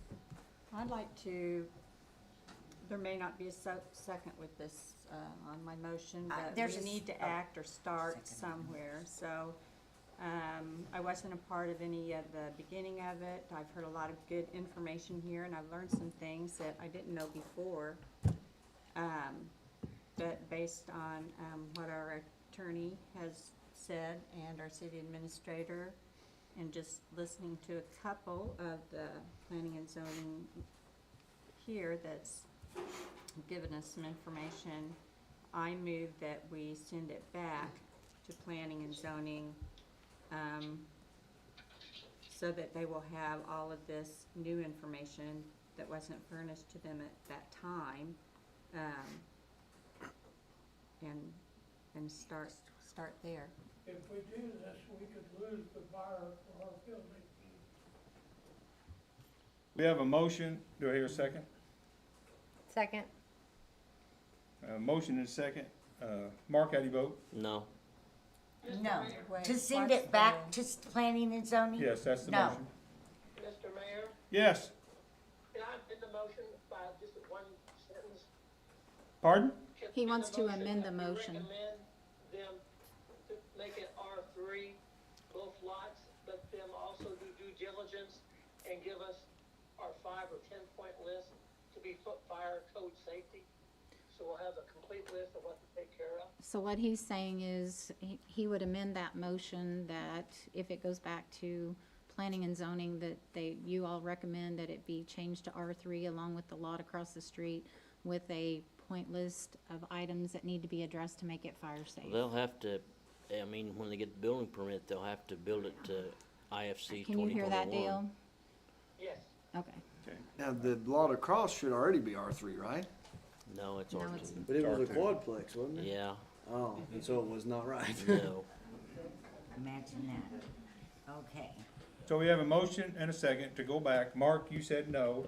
Don't wanna No. send it back. Tammy? No. No. No, Yes. No. Yes. Dale? Okay. Dale? So the amendment didn't get seconded, so we just got the primary Oh. motion now? No, they They're had a voting. motion and a second to send it back to planning and zoning. Need a yes or no from you? But the amendment didn't get seconded, is it correct? No, Okay, so the primary motion, correct. okay.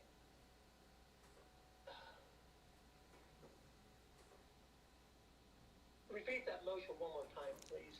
To send it back to planning and zoning. With no recommendation, just by sending it back. Just send it back for them to go from R2 to R3.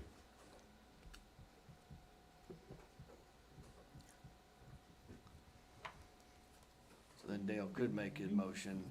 I'm pausing for a second, because I'm trying to think what the yes, I know what the yes means, it goes back to planning and zoning, start at the beginning. Right.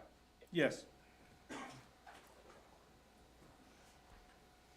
And if it dies right now, we still have to make a decision, or the whole thing's died tonight on the agenda? No, if it dies, then it'd still be open for another motion. Another motion.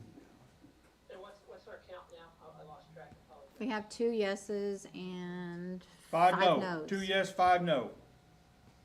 No. Okay? So we have 6 yes, 6 no, 2 yes. Can we go, Okay? like that quadplex was, and let them build an apartment and keep it zoned R2 like it was before, and just forget the rules? Okay. Hey, audience is sorry, but I mean, that's the process. So now we're back to square one. We've had a motion to go back to planning and zoning. We're not. So,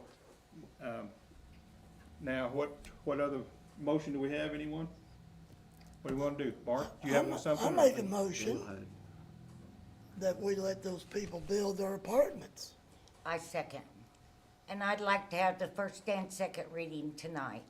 And do we still need a list, kinda like Dale said, of what they need to do to be, They'll have to Compliant. build it to the International Fire Code and Building Code of That'll come 2021. later. So whenever So is they your buy a motion permit, to Clint will rezone make it? sure that they build it that'll right. just build it. pull That's us kinda- later? I mean, it'll have to be. Yeah, I mean, that's a moot if it point needs for us to sprinklers, do have to have anything. sprinklers. If it needs Yeah. elevators, have And to you have. understand that, right?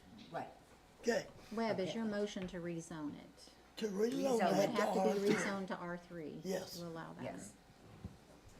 And then, does that take care of everything then, just the zoning change? It does, because the building permit process is the same. They'll still have to go through the fire chief or Do we need to do some of that house? what?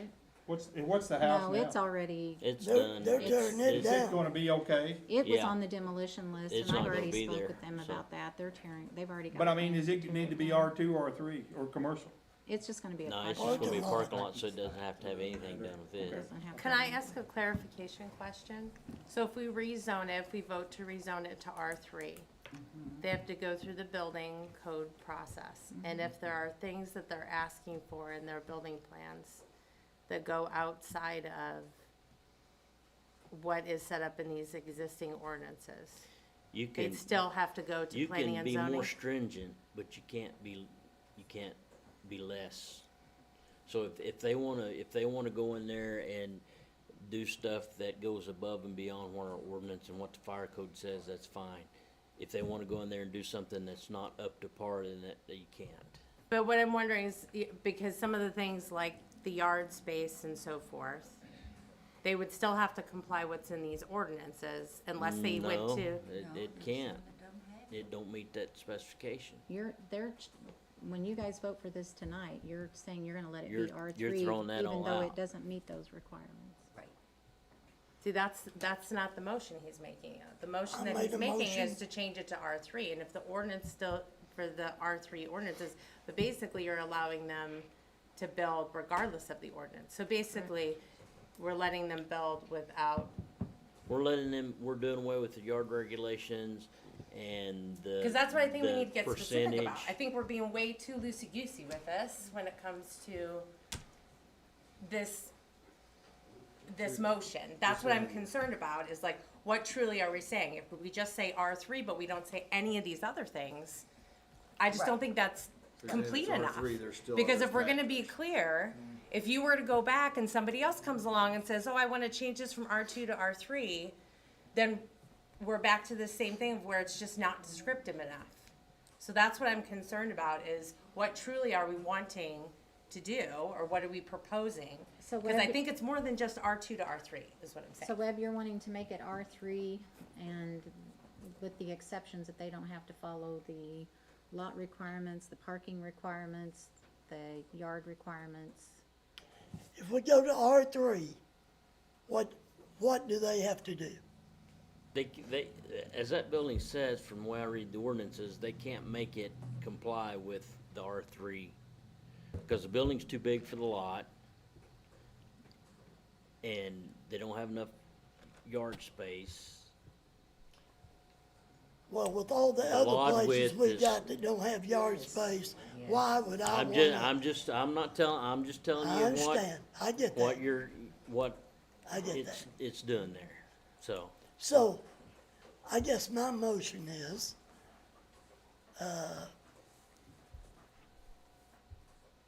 I want to change it from R2 to R3 with the,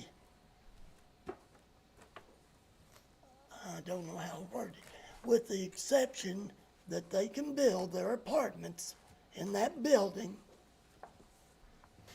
as it is, but the parking across the road as they're going to. I don't have a problem with that.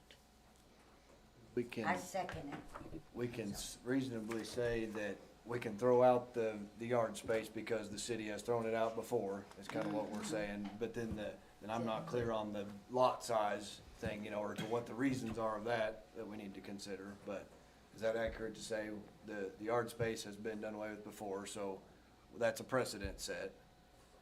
Would that be right? Then what do we need to consider on the building to lot size? Cause I don't know, why they're, Well, according to ordinance, it or what covers we've more done in than other 4% cases of the lot. like that one.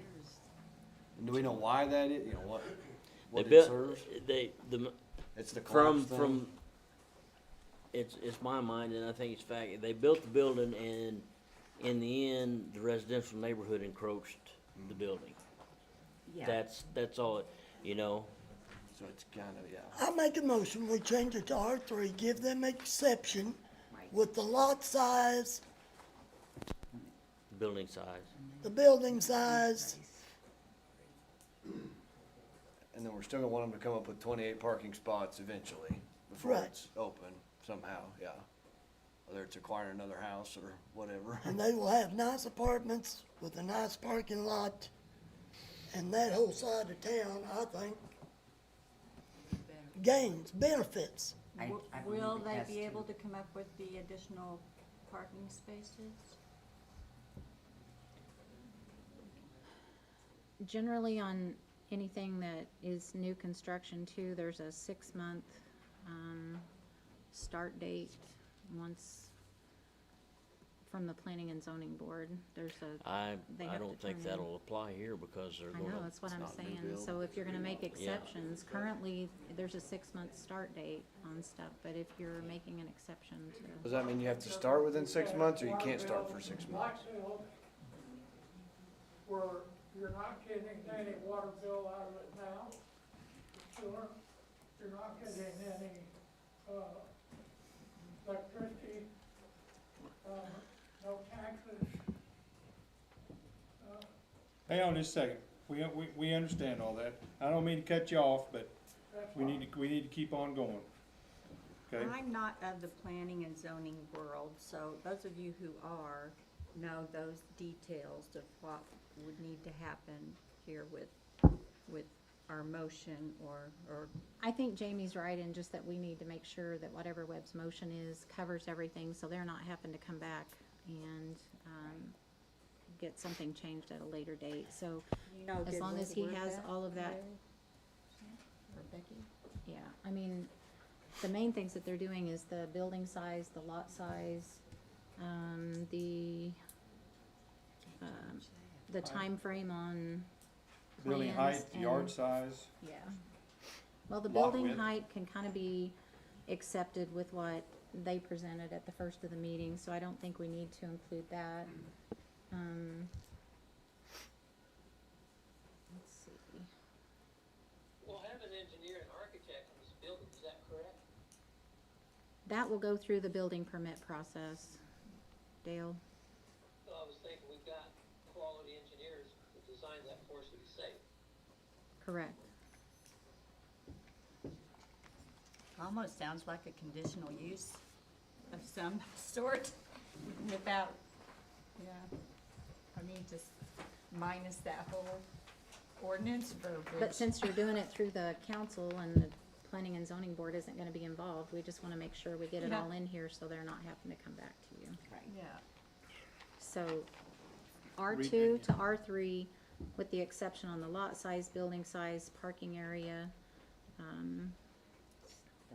And I'm looking through here to make sure, The in the 6-month green business. space.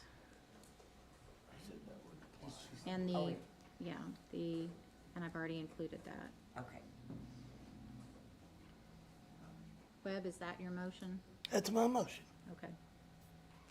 Would you read that again? Here we go, one more time. So the motion is to go from R2 to R3 with the exception of the lot size, the building size, the parking area, the green space, and the 6-month provision on the, plans. Larry, do you believe that what we're getting ready We to are do here, does including that the sound like we're parking? covering everything and accurate and? I think it fairly well is, as Becky said, there'll be things come up with the permitting process that have to be resolved and worked out But that'll be through the building inspector. through the permitting. Cause after we get this all done, they have to meet building codes. Sure. Whereas they build it structurally, everything. I mean, so, I mean, Sure. it's still. So that It's is gonna be Webb's, safe. And I mean, the inspection shows that the building structurally is fine, so. that is Webb's motion. Okay, have a motion, have a second? Second. Mark, how do you vote? No, Well, wait a Yes. minute, or yes and or no? Oh.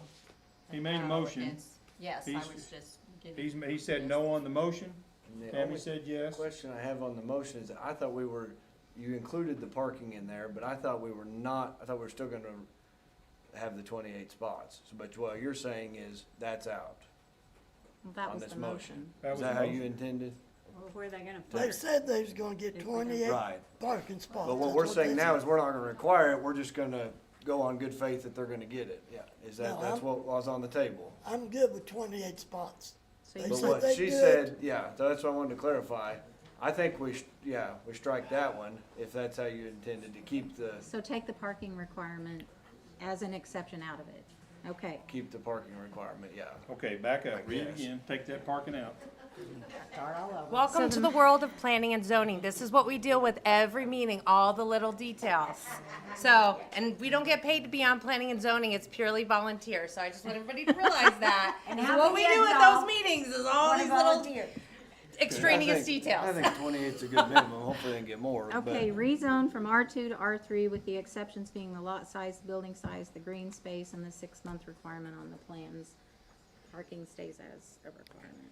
And there'll be at least 2 parking spots, as it says, for every park.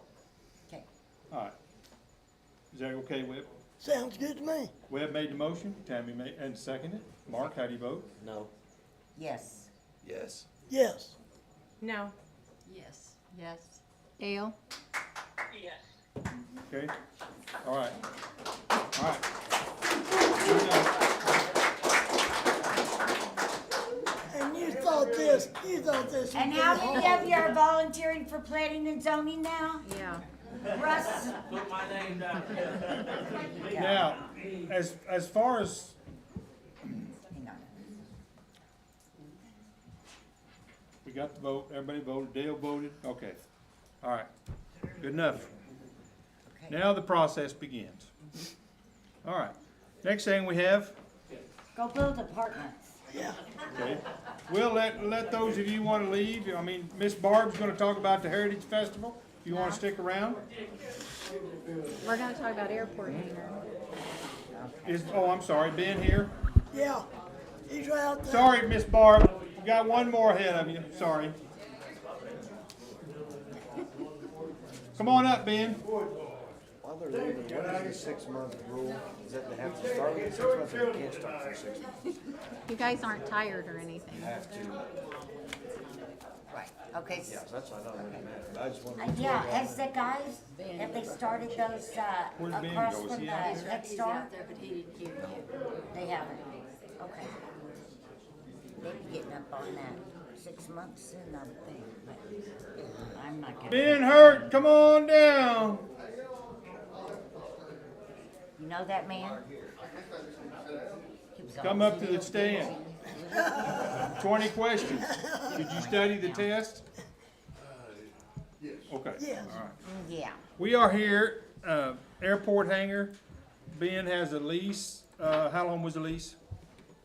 Becky, I don't have it with me, I think it was 20 years. 20 years. 20 years, and it's They it's have a come up. copy of it. All right, you have a copy of it to come Yes. up? Yes.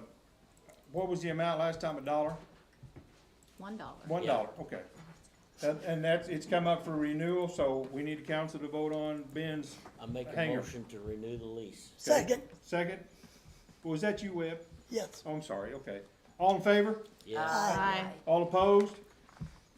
There you go. Thank you, As it Ben. was written, Yes, There is whatever not, let she me- Yeah. says. Yeah, there's not anything. We'll let you and Becky get together on, see if there's We only anything needs need to be changed. 200,000 out of you this time. I'm out, He's out. That mowing clause that we added to it, that's okay? I've always done it. Yeah, I was gonna say. Keep We've mowing. got a There's volunteer over here There's that not. probably would mow a little bit. Anything else on me? That's good. Thank you. Appreciate it. When you're ready to sign this, all right. Thank you. Now we're gonna talk about Heritage Festival. Miss You guys Barr, aren't tired or Anna, anything. Come on, sorry it took so long, but you know how that is. We can get Dr. Barb up here too if he wants to. See you back there hiding behind the door? Yeah. Yeah. Okay, ladies, go right ahead. Sorry I had to wait so long. The fourth annual Heritage Festival is now behind us, and we hope you were able to attend at some point during the festival, and if so, I think you'll agree that it was the best ever. We had great vendors, Yeah. great music, great crowds, activities for young and old alike, and it was the kind of event that really raises the visibility of Mountain Grove as a small town with a lot to offer. And it brings benefit to many businesses here in town and to the city itself. But this wouldn't have been possible without the contributions of the city resources and personnel. And we owe a huge thank you for all the support provided by Becky and the city workers before, during the Heritage Festival and afterwards. We want to thank them for the lovely new restroom, organizing and marking the vendor spaces on the square, provision of electrical connection boards, trash collection, assistance with unloading and loading the equipment of the bands, closing and securing the square on Friday and Saturday. And of course, recognition and appreciation for the extra efforts of the police department and for their presence in providing security and safety to the festival. Thanks to the fire department for displaying the American flag over the stage and for assistance in filling the dunk tank twice. And thanks also for the improvement on and around the square. It was so beautiful, with the sod and the ceiling and striping all fresh and new, and the maintenance of the band.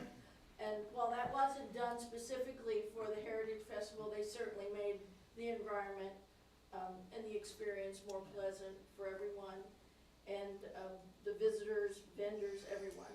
And for all these things, we just sincerely express our appreciation and the cooperation and assistance between the city and the Heritage Festival Committee. We'd just like to point out that we also had, at the same time, an amazing quilt show going on in the old gym at the high school. Now, they kept records. They had people sign in. There's no way we could sign in people, but they estimate 450 plus attendees, and they had 110 quilts on display, and they know from their sign-in that people came from Kansas City, St. Louis, Springfield, Nixa, Waynesville, Rolla, West Plains, Willow Springs, Thayer, Houston, Licking, Hartville, and Ava. That out-of-state people were from Arkansas, Texas, and Florida. So we have been attracting a lot of people from a lot of places, it seems. The History and Arts Center also kept somewhat loose records of people signing in, because when they come in the door, we don't always catch them, because you're helping them, other people come in and see things. But we know that we had at least 40, and I would estimate way more than that, because I know I watched people come in and come through and not sign in. But so, the minimum was 40, and we're gonna keep the History and Arts Center open every Saturday for the rest of the month, and the fruit station has allowed us to keep the artifacts there for the rest of the month. So I wanted people that didn't get a chance to see it to have that opportunity. And I'll let Anna finish. Okay, well, we're already planning 2025. There's no rest for anybody. And we actually have already started 2026. We started that this year for 2026. But next year's theme is Take Me Out to the Ball Game, so that's a fun one. We have lots of great ideas, baseball themes, activities, exhibitors, sports personalities, and music. One person that we are in talks with right now is Adam Wainwright. Everybody knows Adam Wainwright? Yeah. Retired Cardinals pitcher. He is now a country music. So we're actually in talks with him about maybe providing our entertainment on Friday night, plus it goes with our theme. Which that said, he's very expensive. So we are negotiating with him. And so as you can imagine, our expenses for the festival increase every year. The stage itself, like last year, was $13,000 and increased to $16,000 this year. So I can only imagine it's probably gonna go up again, I would think. And so in getting that, our bands range from $20,000 to $30,000. So the cost, for this 2-day event is roughly, around $57,000 is what it costs. And luckily, we have fundraised like every bit of it, as much as we can. So, we just want to keep increasing, the festival. We don't want to go backwards. We're just going to keep going forwards. Our motto is go big or go home, and I'm not sure why we started that, but we did. Yeah. It meant we weren't gonna give up. Yeah, we just don't give up. And so our plans are 2025 is, becoming more. We'd like to just come back to the council whenever we get more, like literally information on costs and everything, and see if we can have the city help us out a little bit more with the festival, just because the price increases and we can only fundraise so much in this town. So, with that being said, we thank everybody, for coming and everything you guys do for us. And the weather was wonderful, wasn't it? We had multiple, I had tons and tons of people that went on and on about how well organized it was, Yes. how much they enjoyed it, how much Yes. talking vendors, people that attended, multiple compliments about, of course, the weather was awesome. We didn't have any control over that, but that helped tremendously on getting people out. But tons of compliments on the entertainment, and that committee worked really, really hard on this festival. It's a huge, huge event. Yeah. It literally is a 365-day job. Yeah, for and it's, somebody. so anybody listening that wants to volunteer, I'm sure they'd be glad to Yes, have we you will take help that. volunteer. Anna, would you go through your list of committees, people that's on your committee? So me, Debbie, David, Gary Moore, Patsy Whirl, Susan Bushong, Marty Brown, Brad Brown, Brian Clark. I'm sure I'm missing. Yeah, Felicity. And literally everybody in our family, Brown, Yeah. family, everybody. Yeah. They don't get recruited. Yeah. Get recruited to The help. day of, Yeah, to help. and they we even want had to or not. family Yeah. come down from Indiana to help us, and they set up booths too, but they came early, they come and help. How did your chicken, the chicken sales We and sold stuff? it all. It Did was you? delicious. Good, good. Yeah, Good. wonderful. It was awesome. And you guys, tell me again, the History Museum is open every Saturday through August at what time? 10 to 4. 10 to 4. And if you guys have never been there, you should go in there. It's pretty You'll nice. actually learn a lot. Yeah, I have a kid that's just fascinated about history. So while they are up here, I'll kind of put in my plug for something I would like for us to do going forward. We tend to have more and more events on the square, which is a great thing. We're bringing more people down there, but we've got multiple events, not just theirs, the Winterfest and all. And we're doing the portable toilets. We have the nice trailers or porta potties for every one of these events.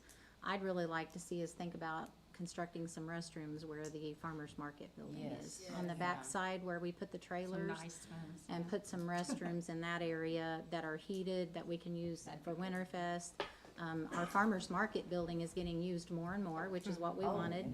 And they have to go either over to our restrooms down the street or find a public restroom there on the square when they're there for long periods of time. So it just kind of be thinking about that. Honestly, the amount of money we spend in a year on getting portable toilets in there, Exactly. we could build some restrooms there. Like the And bathrooms that she got, the portable, they were amazing. I mean, like we heard 100 compliments on this. And there was actually a local person. They were amazing. My daughter, who's 8, 9, she was like, "Have you been in there, Mom?" Oh my gosh. Like portable toilet, yeah. Getting those styles is there's no handicap. So some of those had to go over to our bathrooms Yeah, so on we have to over walk to. farther, you know, that was the only. It's just if we're gonna keep having Right. big events, and we want to, just Right. like they said, go big or go home, so we keep having bigger and bigger things if we're gonna do that. Bo's sitting back there like he's street, so he's like, oh man, more events, I but. don't- Well, I and think just it for would the be farmer's beneficial. market. It would be But I think the beneficial. bathrooms, Help everybody. it's gonna Yeah. help everybody, and Yeah. we're to the point we need them up We there. need it, yeah. We really Yes, do. I- And we have the area, and we have water, we have everything there to do it, so. And hopefully there'll be enough people around so we won't have the trouble we've had in the past with some of them, so. I think if you make the opening to where it comes into the farmer's market building, Yes. we can keep, have it open and lock them there. There's cameras that point that way too. so Yeah, it's and no it's, problem. I think if you have them pointed that way instead of don't open on the street side, I don't think we'll have the issues that we do on some of them, so. And if I just is kind of off the thing, but another thing for farmer's market, ever consider getting fans in there? That's what somebody else mentioned Right. over the Maybe a couple weekend. big fans and that would be. Yeah. And That we might still, help with we some still of have trouble with the pigeons. They fly up there and they get behind the spikes. But I think that's gonna be taken care of.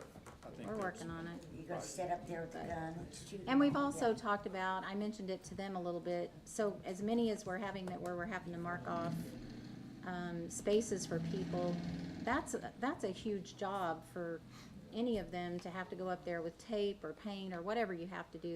So we were looking at what our options might be to get something that we can reuse every time to mark off those spaces instead of having to do that. We Like could make a that couple hundred spaces.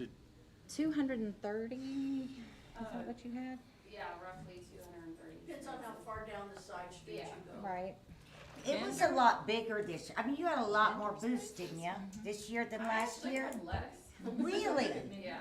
Well, But some people I will did take not up seek 2 out spaces. any You new put them out vendors in this 10 year. by I 10 Okay. spaces. asked all the old ones to come back, Right. but over half were new. That's just how popular we're getting. Everybody That's wants to come in. Unfortunately, I do have to tell people no now. Because when you get all of the same thing, Right. nobody makes money, and that's Yeah. not fair. We addressed some public safety stuff this year because Danny was concerned when we just used the cones with people being able to get through and having cars inside certain areas and taking a chance on people getting run over accidentally. Right. So we did address that with the barriers, and that did help this year and eliminated having to have so much staff up there, and it also helped increase the safety up there on the square, so. It's a huge event, well attended.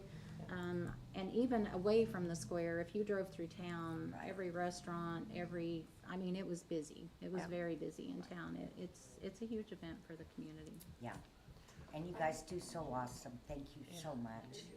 I failed to mention who cooked our chicken. It was Brian Clark. who Yeah. cooked our chicken. Okay.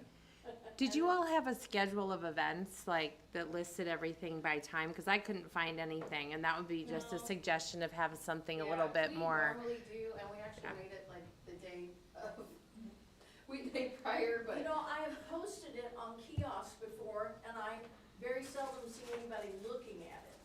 But I think I'm it gets glad to do it printed and again. duplicated, because I know, like, things came home from, like, my kids in summer school about it, and it was in the paper, and in prior years, so we kind of knew, like, where we needed to be at when. I had kids involved in things, so I was there anyway, but I was always like, oh, what time is that thing? Because I knew there were all these things happening. So I would love to see that, just to kind of know what's where, because I live by a schedule. So it helps to know.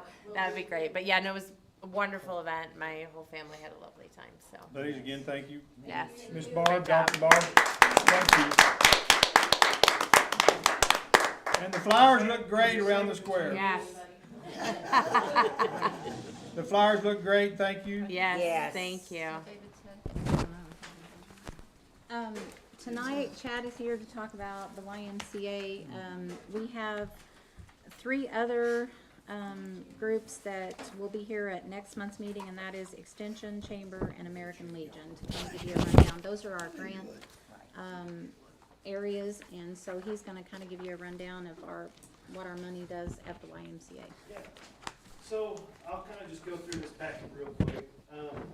So we do our after-school program. That's during the year when school's going on. We do offer Monday when there is no school. We serve about 41 kids a year.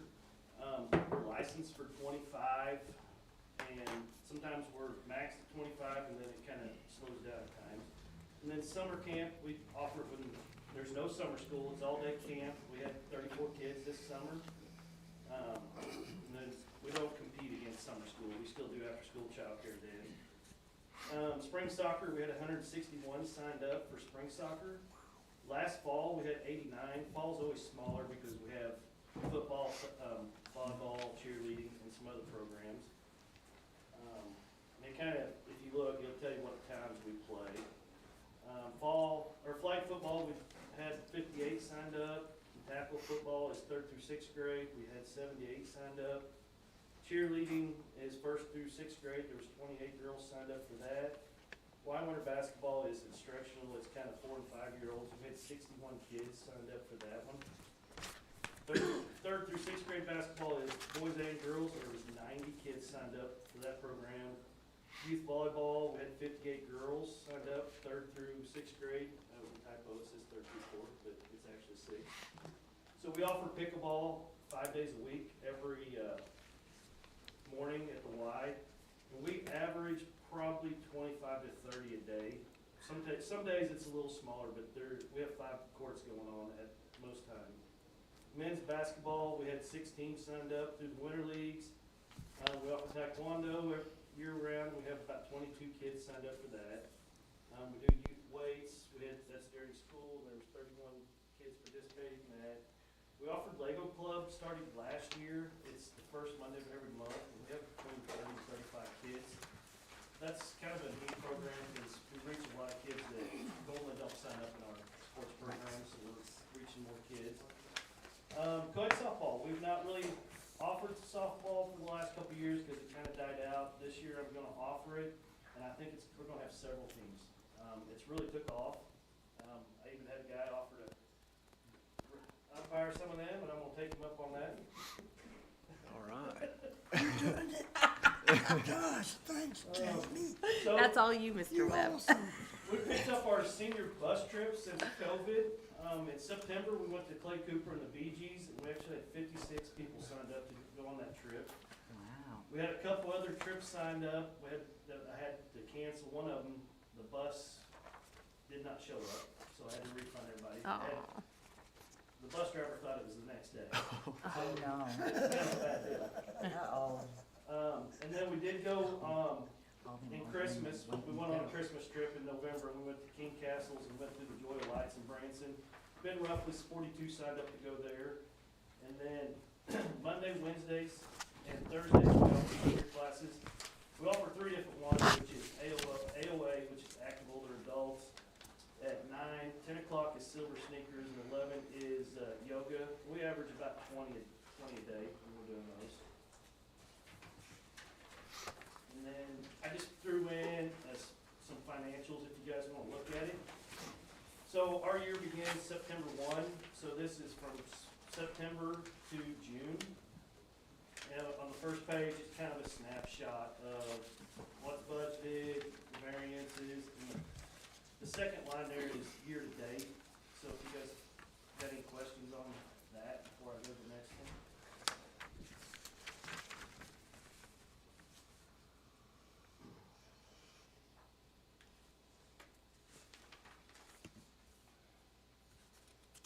Kind of going a little fast. If you guys can ask me any questions. The next page is actually our June financials. So it's what is actual what's actual, what's budgeted, the variance, and then the far right columns is year to date on those. It kind of breaks down each line item.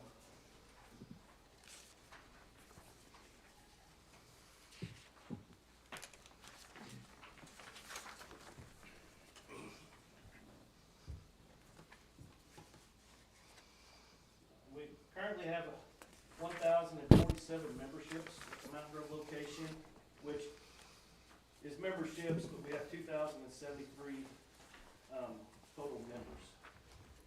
Is what we have right now in our location. What's the difference in memberships and members? So memberships is, say, Webb had a membership and has, He pays his up front? well, he's got his wife. family, his yeah. families. So Webb only had him on the membership, it's just him, but his family's all Okay, total. okay. And what's it cost for a family, Chad? $43.50, but we offer financial assistance to anyone based off, their income. And what is it for a senior? It is. Single. So if you live in city limits or Van Zant, Graff, Banus, it is $35 a year. 35 a year. Yep. That's, High Five O still gives us a monthly contribution to keep our senior rates cheap. You gonna try to do that softball at the same time you're doing all that other baseball stuff? No, softball's gonna start next month. You playing? Are you playing? Schedule is insane. I kinda skipped a page. I just now realized I didn't go over a Mayberry baseball program. Somebody should have said something. I flipped It's over. okay, we caught up. Yeah. Yeah. So. I was gonna catch you when you were finished with the financial I part. was like, wait a minute, I didn't go Mayberry. But anyway, Yes. so our Mayberry program is our biggest program by far. So rookie T-ball is 3 and 4 year olds. We had 6 teams and we had 71 kids signed up through that.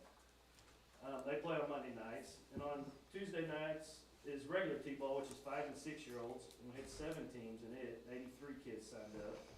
Coach pitch is 7 and 8 year olds, it's co-ed, and we had 5 teams with 62 kids signed up, and this was the first year that they actually traveled.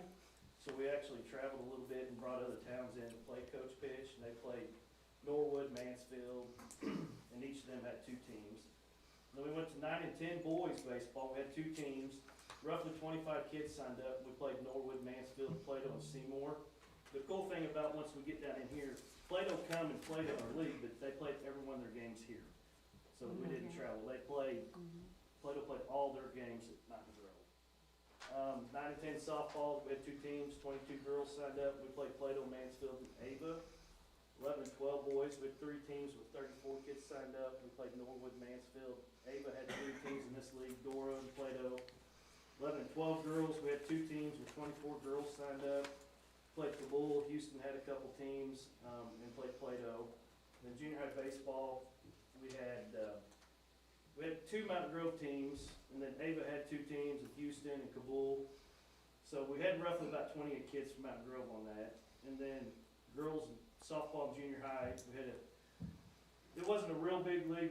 It's hard trying to get the high schools to play a little bit, but we played some. Mountain Grove had 3 teams in that, and then Houston had 2, and Kabul, Mansfield, Door, and West Plains played in that league. We had total sign up, we had 349 kids sign up this summer, play ball. We played a total of 239 games. We need more practice fields. Yeah. I ran out of places to play. We actually played Friday nights over at McGowan's. We played several games. We played 3 games every Friday night at McGowan's. So we were up total game. The year before, in 2023, we played 226 games. So we were up a few games Yeah. this year. Yeah. Yeah, practice fields are a nightmare. Do you get a lot of complaints about scheduling for that? Always. Okay, so it is a problem to find enough places to practice. Yeah. It always has been. Yeah, I mean, it's, Yeah. nothing's changed. I mean, you have that many kids practicing 1 or 2 And or every- more times per Families week. that's working, it's hard for them to, you can't do it at 8 o'clock in the morning, some of them. Right. Yeah. They all want at the same time. And we can't use the school fields till their season's over with, because they're always practicing or having games over there. Oh, so we can't We're use trying to play Mayberry's practice and do fields. everything on 3 fields.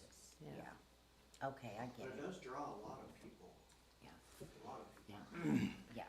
It just runs like a re-entered that pretty world well-oiled again with machine the over there. kid I'm and always impressed about how kid many people come in and out of that place and. Yes, yes. Yeah, it was, I prefer not to be playing until like 10 o'clock at night, but you know, you do what you can. It's for a short period of time over the summer. I'm like, whatever, we'll deal with it. And the kids just love it. You don't Yes. sleep anyway. So, no, not at all.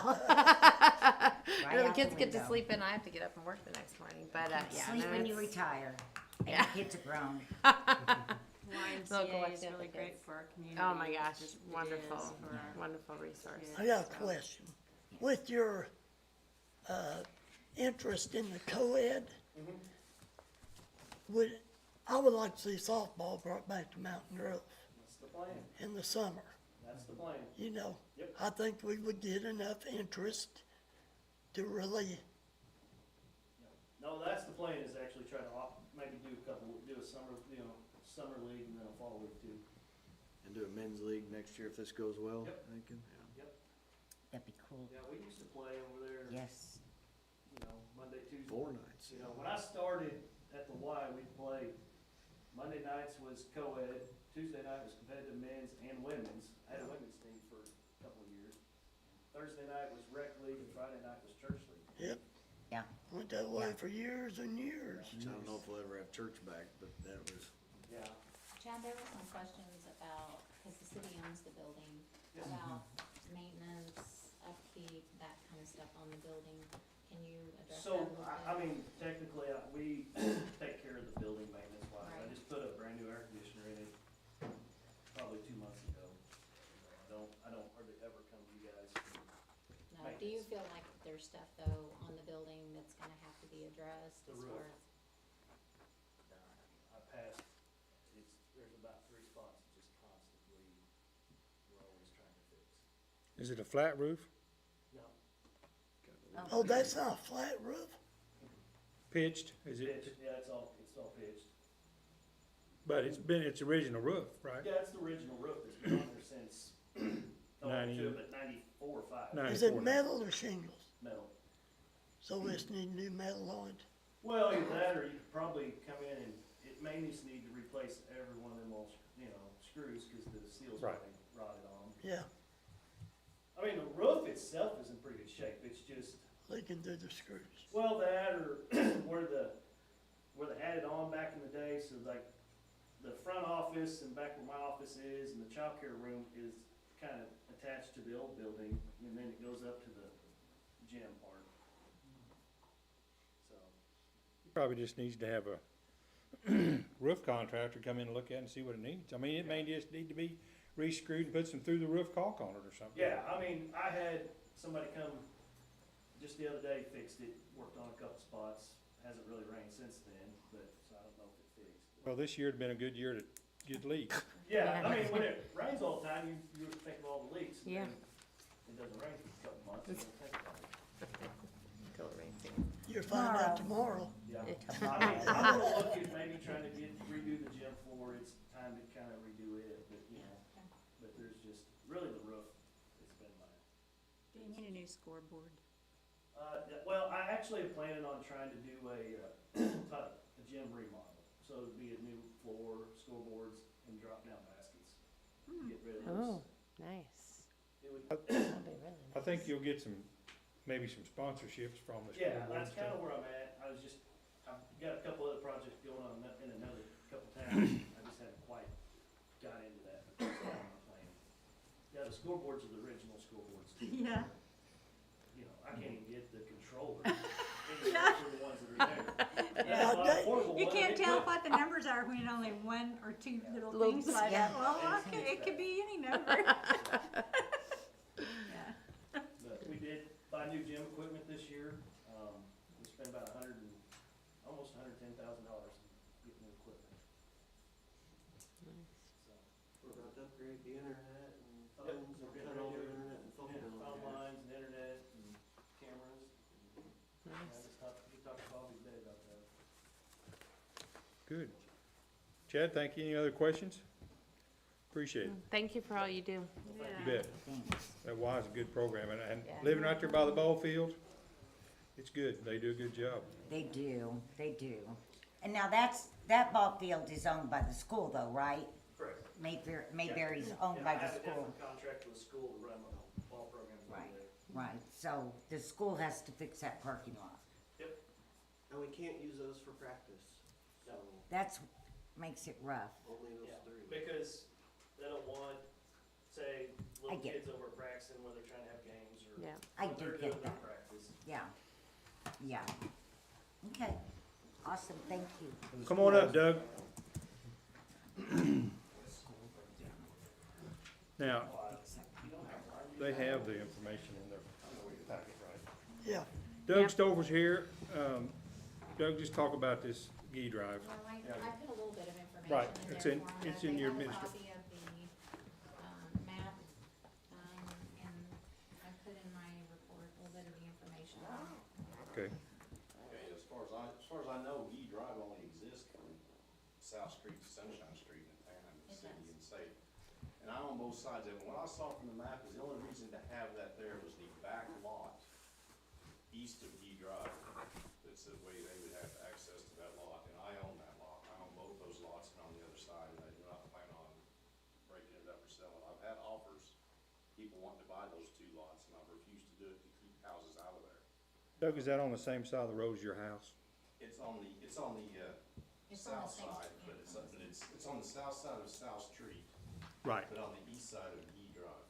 okay. And the only thing Is that that- separates. Is that lot number 4 you got on here, I'm Doug? not sure what that lot number is. Help me out here. So 4 and the one below it, right? Let's see. Wait a minute, hang on, let me get my mouse there. Okay, yeah. So this is it right here, is This that? is right here, lot 5. Oh, Lot 5 is the one, or whatever, that was not numbered, I guess. right, Yeah, but that's the only thing that would be on Gee Drive, and I own both of those. you both, 4 Yeah, and And 5, this back here also, yes, okay. yeah. And the other part, it goes to Sunshine, and there, you got a fence between you and Junior, right? Yeah, the reason I'm coming about this is because I'm wanting to fence across it again on Yeah. my part. And that, I mean, that's Junior's drive too. Yes, Well, Junior Junior Drive. owns that one, on your map that says 1.02 and 9, that's Right. Junior's, and then the 4.02 and 4.03 belongs to Junior across Gee Drive. Okay. And 5 belongs to that other guy there, don't 5 it? belongs to the house to the east of there. And quite honestly, it'll probably never be an issue, but I don't want to build a fence across it and then it become an issue later on down the road. Mr. Mayor, I'd make a motion to vacate Gee Drive. Okay. Second, Second, motion to second, all in favor? Aye. All opposed? Thank you, Doug. Thank you very much. You're gonna buy your material to build your fence local, I'll or? find somewhere. Thank you, sir. Sorry you had to wait so long. All right, next we have Citizen Advisory Committee, Annetta Stacy, come on up. So I think I got an answer to my question, but I'll go ahead and read this as to why I was here anyway. My my name is Annette Stacy. I live at 320 North Green over here. Some of you know me, some of you don't. I was previously employed with the city. Last November during a live council meeting, where Kim was sworn as city clerk, I addressed council in that meeting and asked how we were approving a city clerk whose husband was a registered. Whoa, we're not talking about employees. I'm getting to my point. No, you're not gonna That talk about meeting was employees. ultimately removed. Whoa, you're not talking about employees or making a comment I'm not. about anybody. We're going to. You citizens did, you advisory just did. council now. So my question Annetta, was to the Annetta. council on who was in charge of that. You're done, stop, you're done, advisory council. you're done. You're not gonna continue if you're gonna talk about Kim and anybody else, any employee. I'm not. You made the comment, I'm over that though. Now we're at Citizens Advisory Council, which is. you're why not I'm gonna here. talk about that. That's why I'm here. That's why I'm on the agenda. You're not gonna start talking about an employee, period. We're off to Citizens Advisory. It doesn't Council matter. now. You're done. You may leave. Okay. Thank We're not you, gonna Fred. do that. I appreciate that. You're not gonna do that. Fred, I am on the agenda for Leave. Citizens Advisory Council. Leave. and You're that not is gonna what talk I'm about here to talk employees. about. Danny, would you escort her out, please? Thank you don't need to. We have the tax levy. We didn't have any comment on it. What we need is a vote, because what we do, council, is we never have, since we did away with property and real estate tax, we don't have that anymore, so we don't have it. So all we need to do is, Becky, or what do we need to do, just say? All you need to do is vote to set the tax levy at 0. Okay. Make a motion, to set the tax levy at 0. Second, Second, all in favor? aye. All opposed? Can we pass something so we don't have to do this every year? Have to Have do to do it. it. Well, it has to be on there, because in order, if you go back to it, you gotta have a vote of the people to do that, so that's why we do It that. has to be done. Okay, just asking. Well, couldn't we, beer and light wine by the drink, administration? Okay, so I put it in my report for you a little bit, but, so we've had a request, it's actually from a hair establishment here in town. And they want to be able to serve complimentary drinks with people that get haircuts. I called and talked to the state. She said she had called and talked to someone and they told her that a license wasn't required, but I called and talked to them. They said it's actually called a beer and wine by the drink consumption license. It only costs $50 through the state for her to get that license. But we don't currently have anything in our ordinances allowing that type of license. We're pretty much kind of maxed out. What you guys allow is, you have your package license and basically like your restaurant license. And I think we have one restaurant license available, maybe maxed out on that. I'll have to look at what we have currently, but we are maxed out on our package licenses at this point because you guys, we were close on the one that we just gave. So if you're going to allow this, it would have to be added to the ordinance. So before I even proposed making a change to the ordinance, I wanted to see how the council felt about that. If you are in favor of it, I would bring that change to the ordinance back at the next meeting. So they do have to have a license to do this? They do. They have to have, according to the state, they have to have this beer and wine by the drink consumption license, which means even if they serve a complimentary drink in there, people are not paying for it, but they're consuming the alcohol on premises and they would have to. Do they have to serve food? No. Is I there a don't limit? think we need to have a drink to get a haircut. Do Well- they serve I food? agree. I mean, and is there a limit? Can I go in there and get a haircut for an hour and have complimentary beer and wine for an hour? It is a complimentary drink, so if they are. One drink. They're just gonna give you one with their price It's of your not haircut. it's not tied to a, purchase.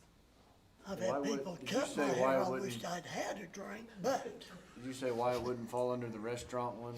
Why it wouldn't, you don't It's think it'd be the different. same It's because they're different drinking it there? because you're not purchasing the drink, you're actually being served the drink as a complimentary. You're not purchasing anything to get the drink. I'm not in favor of it at all. So I think of it similar to like those paint and sip places Correct. that you go to paint and have wine granted, this is a little bit different with a haircut, that's the first time I'd heard it. But that's what I think of, is businesses that allow that. And isn't there one on the square that's like a paint instruction place, or they were doing classes like that? But it wasn't like a paint and sip type thing. Now, there are lots of, in bigger metropolitan areas, there's lots of hair shops that, hair salons that do complimentary drinks. It's pretty common in bigger metropolitan areas. We've never had one here, so. Yeah, there's a gun shop on the way to Springfield at Fordland. You go in there, beer and whatever. I'm like, really? Yep. And a gun shop. In a gun shop. I don't do the alcoholic stuff, but that's an awesome place. My kids love going in there. Since we only have a certain number of license for that type of thing, is there one available? There would not be. You would be creating a new category. Yeah, I think it's a new category, yeah. So if it had a new category, how many would you have? If you wanted to do it, you can do it as a category, and then set the way we do the others is so many per thousand population. I don't know, something to consider, and it was mentioned to me by a couple of people, is the concern with alcohol being served in an establishment where you have children. I don't think I would be for this. So that would be a consideration for the council to consider. I'm sure it's not anything that's gonna be done in bad taste, I wouldn't think, they're doing complimentary drinks, but that is a consideration, because generally when you have, in most of these places, it's either package but restaurants serve drinks, and it's. How have we licensed bars when we don't have any bars in the city limit right now? Is that under a restaurant license? It is, because it's not necessarily bars, but you do have restaurants that serve Right. alcohol within Right. the city limits, Right. Fun City does it. Right. Your Mexican restaurants, Right. Do it. But that Yeah. would be licensed the same as when the Frosty Mug was in town? Yeah. So that when they left, that's the same thing, okay? Cause that's why I wonder if this would be more like a bar thing, but, No, it's different. I hear, It's because this is a complimentary thing. it oh, changes that's, it. I forgot that. Yeah, I think Yeah. I mean, for me personally, I feel like I want to know a little bit more detail about what this allows. Like Fred was saying, like, how many are we talking? Is it just one? And, kind of what regulations are they held to? In talking to the owner, their idea is they're gonna offer them a drink as they get their Right. haircut, so I don't think that, But with this, that would be the restrictions, I mean. you like, do guys- we set those restrictions as an ordinance, or is You that can something, be- because they you have to can't- get that through the state, right, that Correct me if I'm wrong license? on this, Larry, they can't go outside what the state offers, but we can make it a little more restrictive than what the state offers. Is that correct? I think that's correct. So the state would say that it's, their consumption license applies to this, but you could add a restriction, like we've got some restrictions in some of ours on how close they can be To churches and so different forth, things yeah, like yeah, that. yeah. So you can add some further restrictions in there, you just can't, change basically what the state allows, so. Do we know what the state allows? I mean, I haven't gotten it in writing from them. Basically, what he told me is it's just a consumption license to serve complimentary drinks. There's no real limits on what they can serve. It'll tell them, I'm sure their paperwork would tell them something a little bit different. I can get the exact wording from them and bring it back to you if it's something you wanna consider. I heard this from somebody, and I think it's a big sentiment of a lot of our community, that we're comfortable with stuff like that if we go to Springfield or other cities doing it, but we almost feel like we still have our Mayberry feel here, and we think about it different, don't we, when it's, even though we see that in other places. Yeah. But anyway, I think that sentiment that a lot of people would have. Not that it's right or wrong, but I feel like we kinda have that thing. Maybe if they catered, if it was an establishment that catered just to adults, maybe. But, A lot of kids Children haircuts, are- yeah. when your children are going in and getting their hair cut or I don't believe you can have a beauty shop that there's not gonna be a child in there at times. I don't know how many people they have that cut hair in there. And the argument could be made, the same thing with the restaurant, but when you're drinking alcohol and eating, you don't have the same effects as if you're just drinking alcohol, am I right? you tend to be more, whatever. There's no if you food don't- to absorb it. Thank you, nurse. Brenda? Well, I can, I'm not in favor. I mean, if you have not ate, you didn't eat lunch, and then you're going in late in the afternoon, you have a glass of wine or something. I mean, depending on your metabolism, I know me for one, I'd probably be buzzed. And I don't, I mean, I wouldn't do it anyway, but I'd probably be buzzed. I would too. And I'm not, you know. I do go over there for an hour and then go back to work. You couldn't Right. do that. You'd have to Right. be on.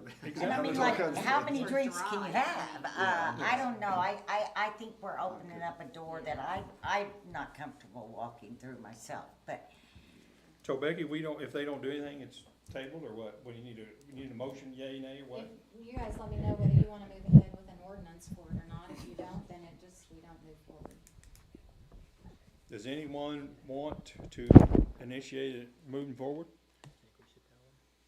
And Larry may be able to answer this. I mean, they may be able to go forward and get it anyway.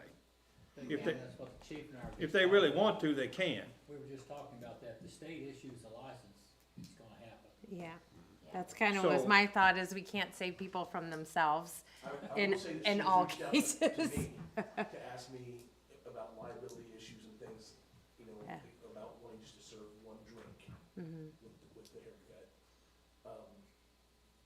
But honestly, and I'm not trying to step on your toes by no means, but I don't know that you can stop it. Yeah. I think I that's. thought they had. Because to we have- had this issue before. I thought they had to have a, She has to have a state license. She has to have a Here's the state difference. She's kind of like what she was talking about the gun store. Yeah. If she just gives it away, Yeah, you can't, she's not selling it, so that's, yeah, that's oh, wow. that's what's called the loophole. At least we're out of it. Yeah, Well, it's and- according to the state though, with it being consumed on premises. because here's the deal, Hmm. she's serving it with a service. Service. Yes, So, yes. And it's So that changes- assumed that That she's, changes the licensing Yes. process. not So the gonna only thing we want can do to is, away. we can go ahead Raise the and price. regulate how many. So yeah, Right, if we would Larry? have a little more control, Right. right, then we could set up something to where we have those types of limitations, which is kind of why I was asking what the state regulations are, so that we know what we're opening ourselves up And who's, to. and who's gonna And if monitor we it to want see that to they be- serve just Well, the we number want they our- can? Whatever ordinance you do, we have to mirror what the state says. Yeah. Or we can when be they- more When restrictive. they codify it, if we didn't, when we get it codified, they'll make it match what the state says, but, So I would personally be interested I of can bring what it- the wording is from the state, So so we why know don't I what bring is back a- possibly Right. gonna happen. so why don't I bring back a potential ordinance with that wording on it for the next meeting, and then you guys can go from there. Something that Larry and the state and Danny and, you know, because I can tell you right now, down the road, it's gonna get to the point where you, not only beer and wine, but you're gonna have to be able to go in and smoke a joint. They're gonna give you free marijuana, since it's legal. Well, I'll be 100% honest, there Are we are doing- places that have rooms just for that. Yes, Yep. yes. I mean, and it's coming. but if You know. they leave that establishment, pull out on 60 and they have a wreck. And Yeah. Is you that place run- liable, You Dan? run a breathalyzer and they're over the limit, then they're responsible, is that not true? It just was like if you left your home intoxicated and got in a vehicle, like you're still liable no matter where that liquor Should be came liable. from. If they were overserved, I mean, Yeah. that'd be something that Yeah. would be proved in court, Right. so. So on the consumption I wouldn't want license that. though, I mean, I need to look at the ordinance, but on the consumption, anywhere that has consumption has to be so far away from a church. So, Well, there's a church on that corner, isn't there? well, I think the Methodist. Methodist would be the church. closest. No, I meant, wasn't there some kind of a church on that little strip there, River of Yeah, there Life was a or church in the something? same building for a short There was time, a church in but there's that not now. shopping center, I don't think it's there. Oh, okay. Yeah, one could pop up again and then what? I think I the guess. Well, if the they're there established first. business would override Would it, I would override it, imagine, yeah. if a church I moved think in it's after the 300 fact. feet, That's but I true. need to look at Yeah, that. Can we just do this next time? Can Yeah, we go let's on, move just on? Okay, table it since till- we, Yeah. since we were running. Car show requests, Becky? So the group that does the car show, they do it every year. They have made a couple of requests, since they wanna close down the square. I needed to bring it to the council. They want to close down the square on August 16th, which is this Friday night, from 5 to 8. for their car show. And then on September 14th, it's on a Saturday from 7 to 3. So 5 to 8, and then 9/14 from 7 to 3. Correct. I think that'd be fun. I think Do it'd the be something to businesses do. within the square get notified when these closures are gonna happen, and do they have any voice to, like, say, that's gonna negatively impact my business? Like, what's their recourse if they're, So when concerned about that. We haven't, but we probably should. I went around, when we closed the square when we told them we were gonna close it to do the surfacing. which looks amazing, by the way, I meant to Yes. say how Well, beautiful that I looks. went to each business personally and talked to them Right. to make sure they knew that we were closing and all that. And depending on when it is, it doesn't have that major effect on very many. Sure. So like, especially the evening one. Yeah, the evening one I wouldn't think, but It's- that one on, It will affect, Matt, Materials. but Matt actually gets business usually. Right. from the car show. Right. yeah. I Right. don't think it will negatively affect anybody on the 5 to 8. Now, the 7 to 3 on Yeah. Saturdays, you're starting to get into a little more effect. And we're getting, as we go forward and close the square down for stuff, you're gonna see that more and more, that you're gonna have businesses that are gonna be upset because we're getting more businesses down there that get retail business.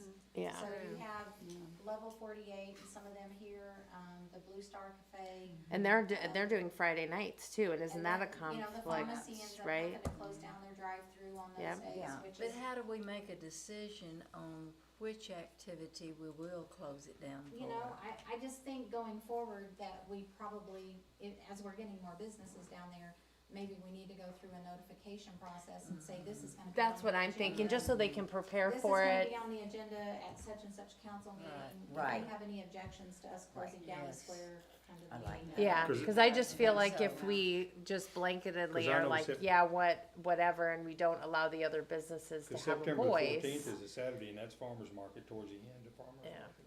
Yeah, with farmer's market, they can come from the backside, they can Right. park on the backside. And the nice thing is, there's a parking garage, a parking lot down there by, And for, you know. they usually don't close off, they close off right there at Spiceberry, they usually don't close off all the way down to Green.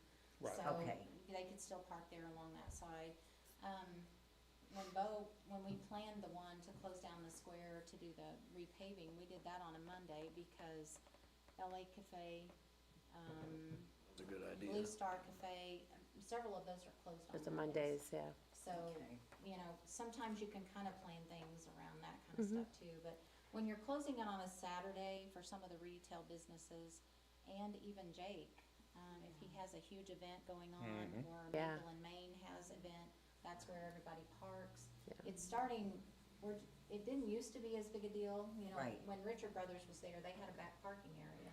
Right. Some of these businesses don't have that. Don't have that, so- yeah. Right. Cause that's what I'm Something to- just something to thinking. think about going forward. Yeah, just develop some type of process, need to cause be we don't want the careful with businesses to that. think that we as the Right. city are just saying, yeah, Let's close the sure, square let's down close the every square, time. and they don't have any type be of nice if- notification or if there was recourse where to. Where the burnout is, if they could park in there, That's that'd be one nice. whole day. Yeah, Yeah. that would be, Yeah. and I think about the pharmacy myself, and The because, drive-through. and Yeah. a lot of the elderly people use the drive, of course, the pharmacy also offers Delivers, deliveries, so they could deliver, so And the those could, pharmacy's always really good. I mean, everybody that Yeah. I went and talked to and told them we were closing down, they were super good about it. I Right. really didn't get Right. a lot of I think negative. I think the results, they loved it. Yeah. So do we need to do any motion or anything on that? Just want a motion that it's okay for us to close the square down on those days. 5, 8, and 9/14. Motion. 8/16 and Second. 9/14. Oh, I'm sorry, I put 8/16 and 9/14, I had the time. 8/16 was 5 my days. favorite. I had the time instead of the date. 8/16, 9/14, So Webb we made the don't- motion, have a We second. don't need to, Second. sorry Fred, we don't need to check with any of the businesses before mean, on I the will. September one, on the That's up to all-day you one. guys. Cause we just did it with Heritage Festival, and that's Yeah. pretty close, that was, August, and then one in September, and I mean, that'll give you from now to 9 to 14 to talk to them and see if they wanna That's come to the fine. meeting. If you wanna just make the motion on the 8/16, it's just the car show people were needing to plan. Yeah, and advertise and stuff. I think, too, I so. think I think the people on the square like the car show. I think that, you know, get a lot of people that, you get a lot of foot traffic You up there looking at kidding. cars, and like the Yeah. pharmacy, then they'll go through the front door, there's foot Yeah. traffic there. Right. I think you get a lot of foot Right. traffic, so I don't know that it really I think affects on them this, that I mean, I'll much. do my best to get around and make sure they all know about it, but I think on this, just because of the car show people needing to promote and plan, if we could go ahead and make a motion on this one tonight, and then we could implement, Right. but I'll try to personally get around and make sure they all are aware of what we're planning on doing, and Okay. try to get them included in that process and ask them what would work. He's I a, could also create a notification text my gov list that we sign all the square businesses up to, and anytime we. Yeah. This sounds like we- a citizen advisory board. no, and, Okay. but that actually, that's an easy text my gov thing, just to set Yeah, up, text. so. All right, we have a motion to do 8, 16, and 9, 14. Second? Second, Tammy? All in favor? Aye. All opposed? Thank you. Becky, you wanna go through the administrative report? Yeah, we probably hit most of it. Airport, Grant IRQ? update, fire station, we did plan the open house, we're gonna do it September 20th from 2 to 6, that's the day of homecoming. We're hoping to get, people that'd be interested in coming over, having a hamburger and a hot dog. The fire department's gonna hand out things to the kids, hopefully make it a good day to have people over and let them see the changes that we made at the fire station.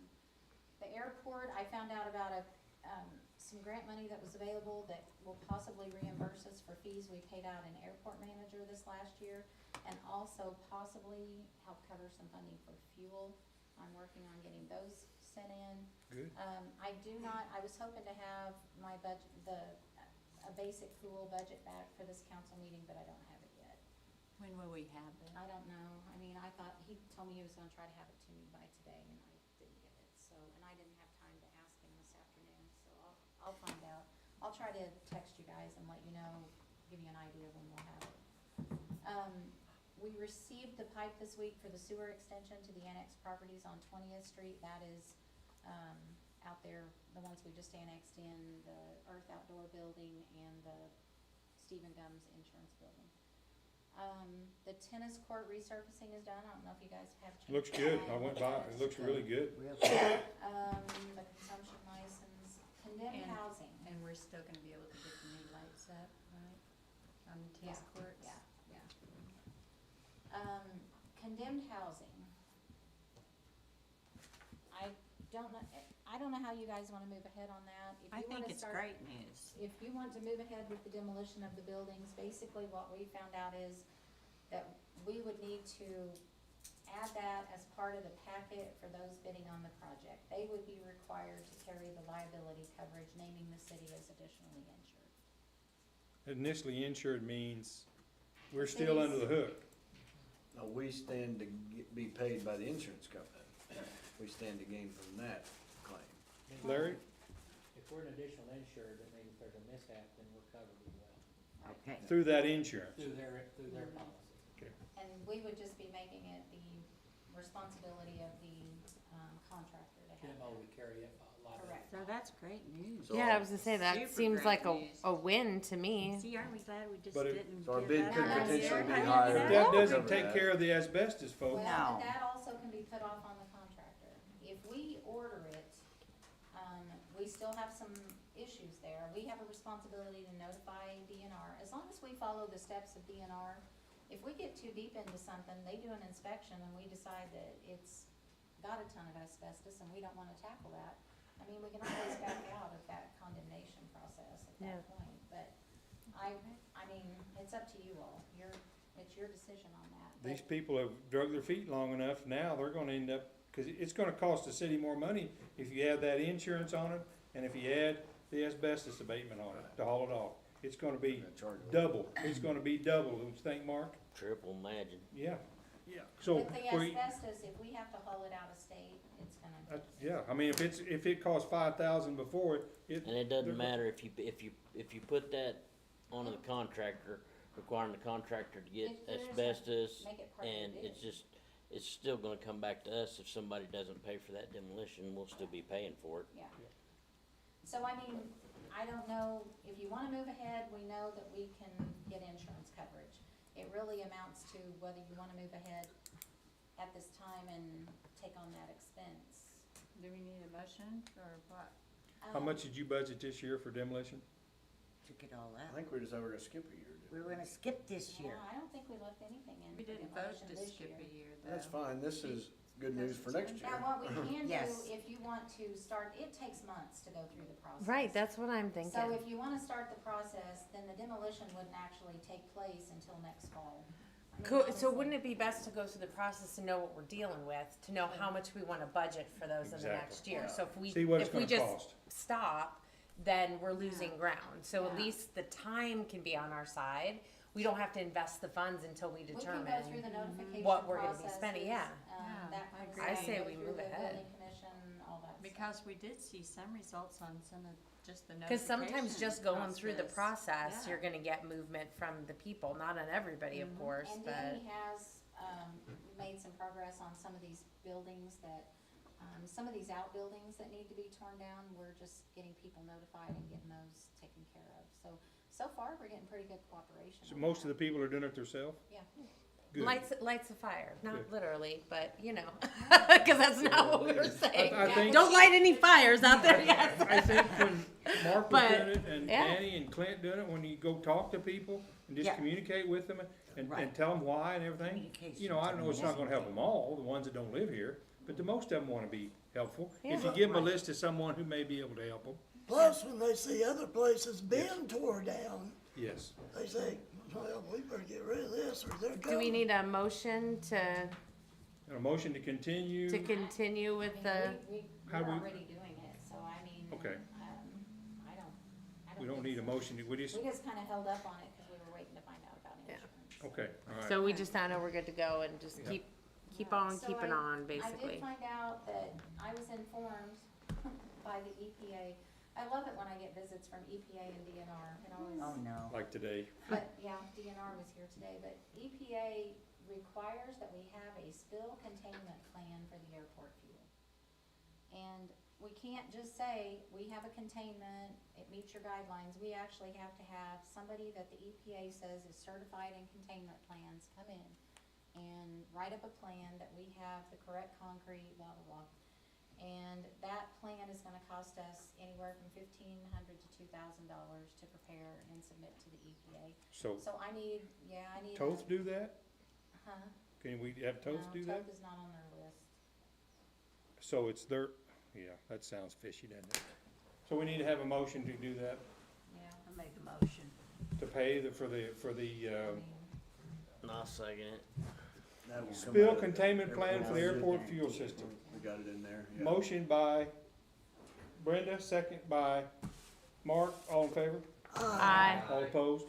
Okay, next Becky. Illuminated sign, Bobby's going to, I Did think, we forget about Dale? No, he's No, he still said aye. voting. Oh, okay, okay, Dale's on it, he's on it. okay. the illuminated sign, did Bobby gave you guys, did you give them a? We got pictures, yes. Yeah. So that is just a company that has approached us about, they do these large illuminated billboard type signs near downtown areas. What he explained to us was they would make a lump sum payment to the city if it was placed on city property and then ask for a 30-year agreement. Somewhere that we talked to him about was, you can't really put anything right here at the four-way, and then with the roundabout coming in. It's gonna Where we take it talked about was the possibility of down here at by the PD, where you would see it above the city hall, but it would still be on city property. You would see it from the four-way if you're even interested in pursuing this. The amount that he mentioned was anywhere from $30,000, $50,000, $70,000. When I first In a talked to lump him, I sum thought it was payment. 75, but when he talked to Becky, It went down. quite a bit less. And then I was sure to remind him that it was 75. I think he said 50 in our meeting, and Bobby goes, well, you told me 75, and he goes, well, somewhere in that range. Who's paying? They're gonna pay us. They would pay us to put the sign on our property. Now, they can go and put it on somebody else's property. It doesn't have to be on the city. It could be on a private owner's property. But because it doesn't meet the guidelines in our planning and zoning for signs, if it went to a personal property, they would have to go to planning and zoning and have it approved to be put there. And then they make their money from businesses who wanna advertise on it? Correct. But then the city would be able to post things on it We too. also get free advertisement, like you might Yes. see the one where it says tornado warning. Yes. So that is also connected to the weather alert system. But do we have the authority do we get to approve what goes No. up What there? goes on there, Oh, they that would just- be bad then. Well, it's any business in town that wants to advertise, just like the one out by Walmart. They have these Yeah. all in West Plains, there's 2 in West Plains, they're a very Yeah. popular company. I don't think they're about like that one What if out an there on the advertisement north went side of on town, ain't kinda they? like that one Yeah. at the edge of Okay, the town? big one, Yeah. is I that mean, what they're talking about? seriously, what if Okay. somebody wanted to advertise something like that? That's what I'm talking Generally, about. those places probably aren't gonna pay the money that it would cost. to I get know, it but- on or- But, What was that for What the bar out places? there? I mean, just like, I mean, you don't know. Well, for me, if I lived over here, they're bright. That one out there at Walmart's bright, and these here are bigger, and they're brighter. This I mean- would, it shouldn't have much to any effect on the houses, the way, how high it would be and the way the LEDs project, they can't project down. We did talk to him extensively about that, about it being too bright or any of that. And he said the way those are made, it's kinda like a computer screen where if Well- you're standing to the side, you really can't. Will they have to get MoDOT specifications since it's highway? Not if we put it down here, Like where, down here, in the parking lot? like At at the end of the PD building. On the furthest- grass? Between the PD building and the sidewalk, Next to our tower. That wouldn't We have a obstruct tower there traffic. at the end of the building. But No, does it'd it, be high enough, does it it won't. kind of, it doesn't light up the sky area then like the other one? Cause I can see it from my house, that red one, like at night. I mean, you can see, you know what I mean? This one's also, during the day it's bright, but at night it gets dimmer. are we talking about one, or are we talking about this triangle thing? Kind of like a triangle. And how tall is it, did he say? It would be within the zoning. Gonna be under 38 feet or 41 feet? I think it's 30, or I think, we looked it up the day Yeah, he was it's very here. close. Where is West Plains? Where do they have their setting in West Plains, do you know? He told me, where was it? One down by Walmart area. Mm-hmm. One down by Walmart. I mean, we could, yeah, take a look at that. I mean, This is not something we need to decide tonight, so We- take some time, we look get- at that yeah. information. I don't know that I think, of course, 30 years is a long time, but hey, the councils after us are gonna be dealing with that too. So, but it has to go to planning and zoning, or can it just be overridden by the city? They would, planning and zoning would give them a variance. It wouldn't have to come here. No, I mean, If it was on a residential property, but if it's on city, we don't need that type of, but If on it's the city nice. property, we just do it. yeah. Okay. And so who maintains it? Let's say a vehicle comes in and I guess it's Oh, gonna they- be it's too their- high. yeah. Huh? They can maintain it? Danny, can we But put a that would crow's be- nest up there? That would be spelled out in the lease that you would give them. My only Okay. question would be frequencies. I wouldn't want it to mess up anything to a frequency with my tower. Yes, Oh. exactly. There would only be I Wi-Fi. can tell you like the one out by the one out here, if we get close with our cars, we lose all communication. that's not good. Oh, Because of the electricity or because of the Wi-Fi? I'm gonna guess, The clicking on and off? I'd say the power part of it would be. Well, that wouldn't even be a consideration. There should be very little, no, It's not like urgent, you guarantee no that, power. of course, it's not my decision, but that would be. Yeah, Well, yeah, you no, think that's you get that and something. have to change the I tower? mean, we That's- don't feel real strongly about whether we have this sign or not. This is just something that came to us and it's a sizable amount of money.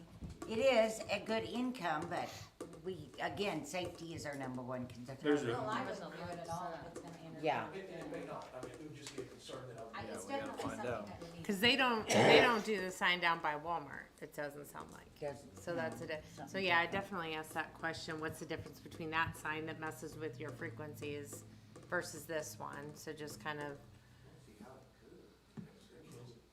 that's so, That's. There's a place over there on the corner of Elm Street and by the ball field that possibly could put a sign up. I was gonna say for 75,000, there might be one along the highway too. Mine's got better location than yours, They Fred. want in town. They want to be close to the downtown Oh. area. We're in town. They don't Yeah, we got this, And Fred. they don't wanna be out at the highway, they feel like anywhere that there's a place where people stop long enough that they read it, that down along the highway, if they're gonna have 4 or 5 different exits, you're not gonna see but maybe one of them. But if you're Right. stopped at a stop sign or a Right. stoplight, you're gonna Right. see. And that's And I what get I hate that. about the But sunshine we're not going into gonna have a Springfield. stoplight. You stop at a stoplight, you don't even get to see one of They them. have a It just roundabout. comes up and then you go and you don't get to see but one. Just keep. Kelly said, look at that, oh, Oh, gone. there you go, Webb, they could just keep going around and around to see all the ads on the Yeah, sign. yeah. So basically, they pay us to put the sign in, And they maintain it. and then they maintain it. It's a 30-year agreement, and they make their money after people paying for advertising, but we get free advertising on it for things like tornado notifications or Well, it's hooked into the weather. community events and stuff like that. Yeah, Heritage He said- Festival, he City said that it would Council. always, it would be in part of the agreement that we could put all of our community events, notices, but it's tied into the weather service, would have all that on there, and then beyond that, maybe. We just get paid once. And they make their money back the first year. But in our current sign that's out here, will we lose that when the roundabout goes in? Possibly. So, At least We be don't, moved. yeah, What's that? it's gonna have to be moved for sure. Yeah. The sign we have out here. the sign we have now that took the place of what 'Cause used it'll to be up on the it's not that gable. the roundabout will come that far, but I think it's the area they want around the roundabout. Right. that will end up. Yeah, so that a semi truck All doesn't right. take it out. Anything else, Becky, Okay. on the administrative report? No, cause we've covered everything else I have, but I do have something for closed sessions. I All do right, as we well. need to, pay Motion. bills first, We need or, to no, let's go return into these. executive session. Don't we have to pay the bills? Yeah, can you Yeah. pay the Yeah, let's bills? pay the bills. That I was said done with motion. all that? Motion to pay the bills, Webb, second? Sorry, Webb, but you said that. He's always Brenda- Mr. I'll Okay and second. adjourn. Brenda That's seconded. Brenda seconded? All in favor? Yeah. Aye. All opposed? Take a short break?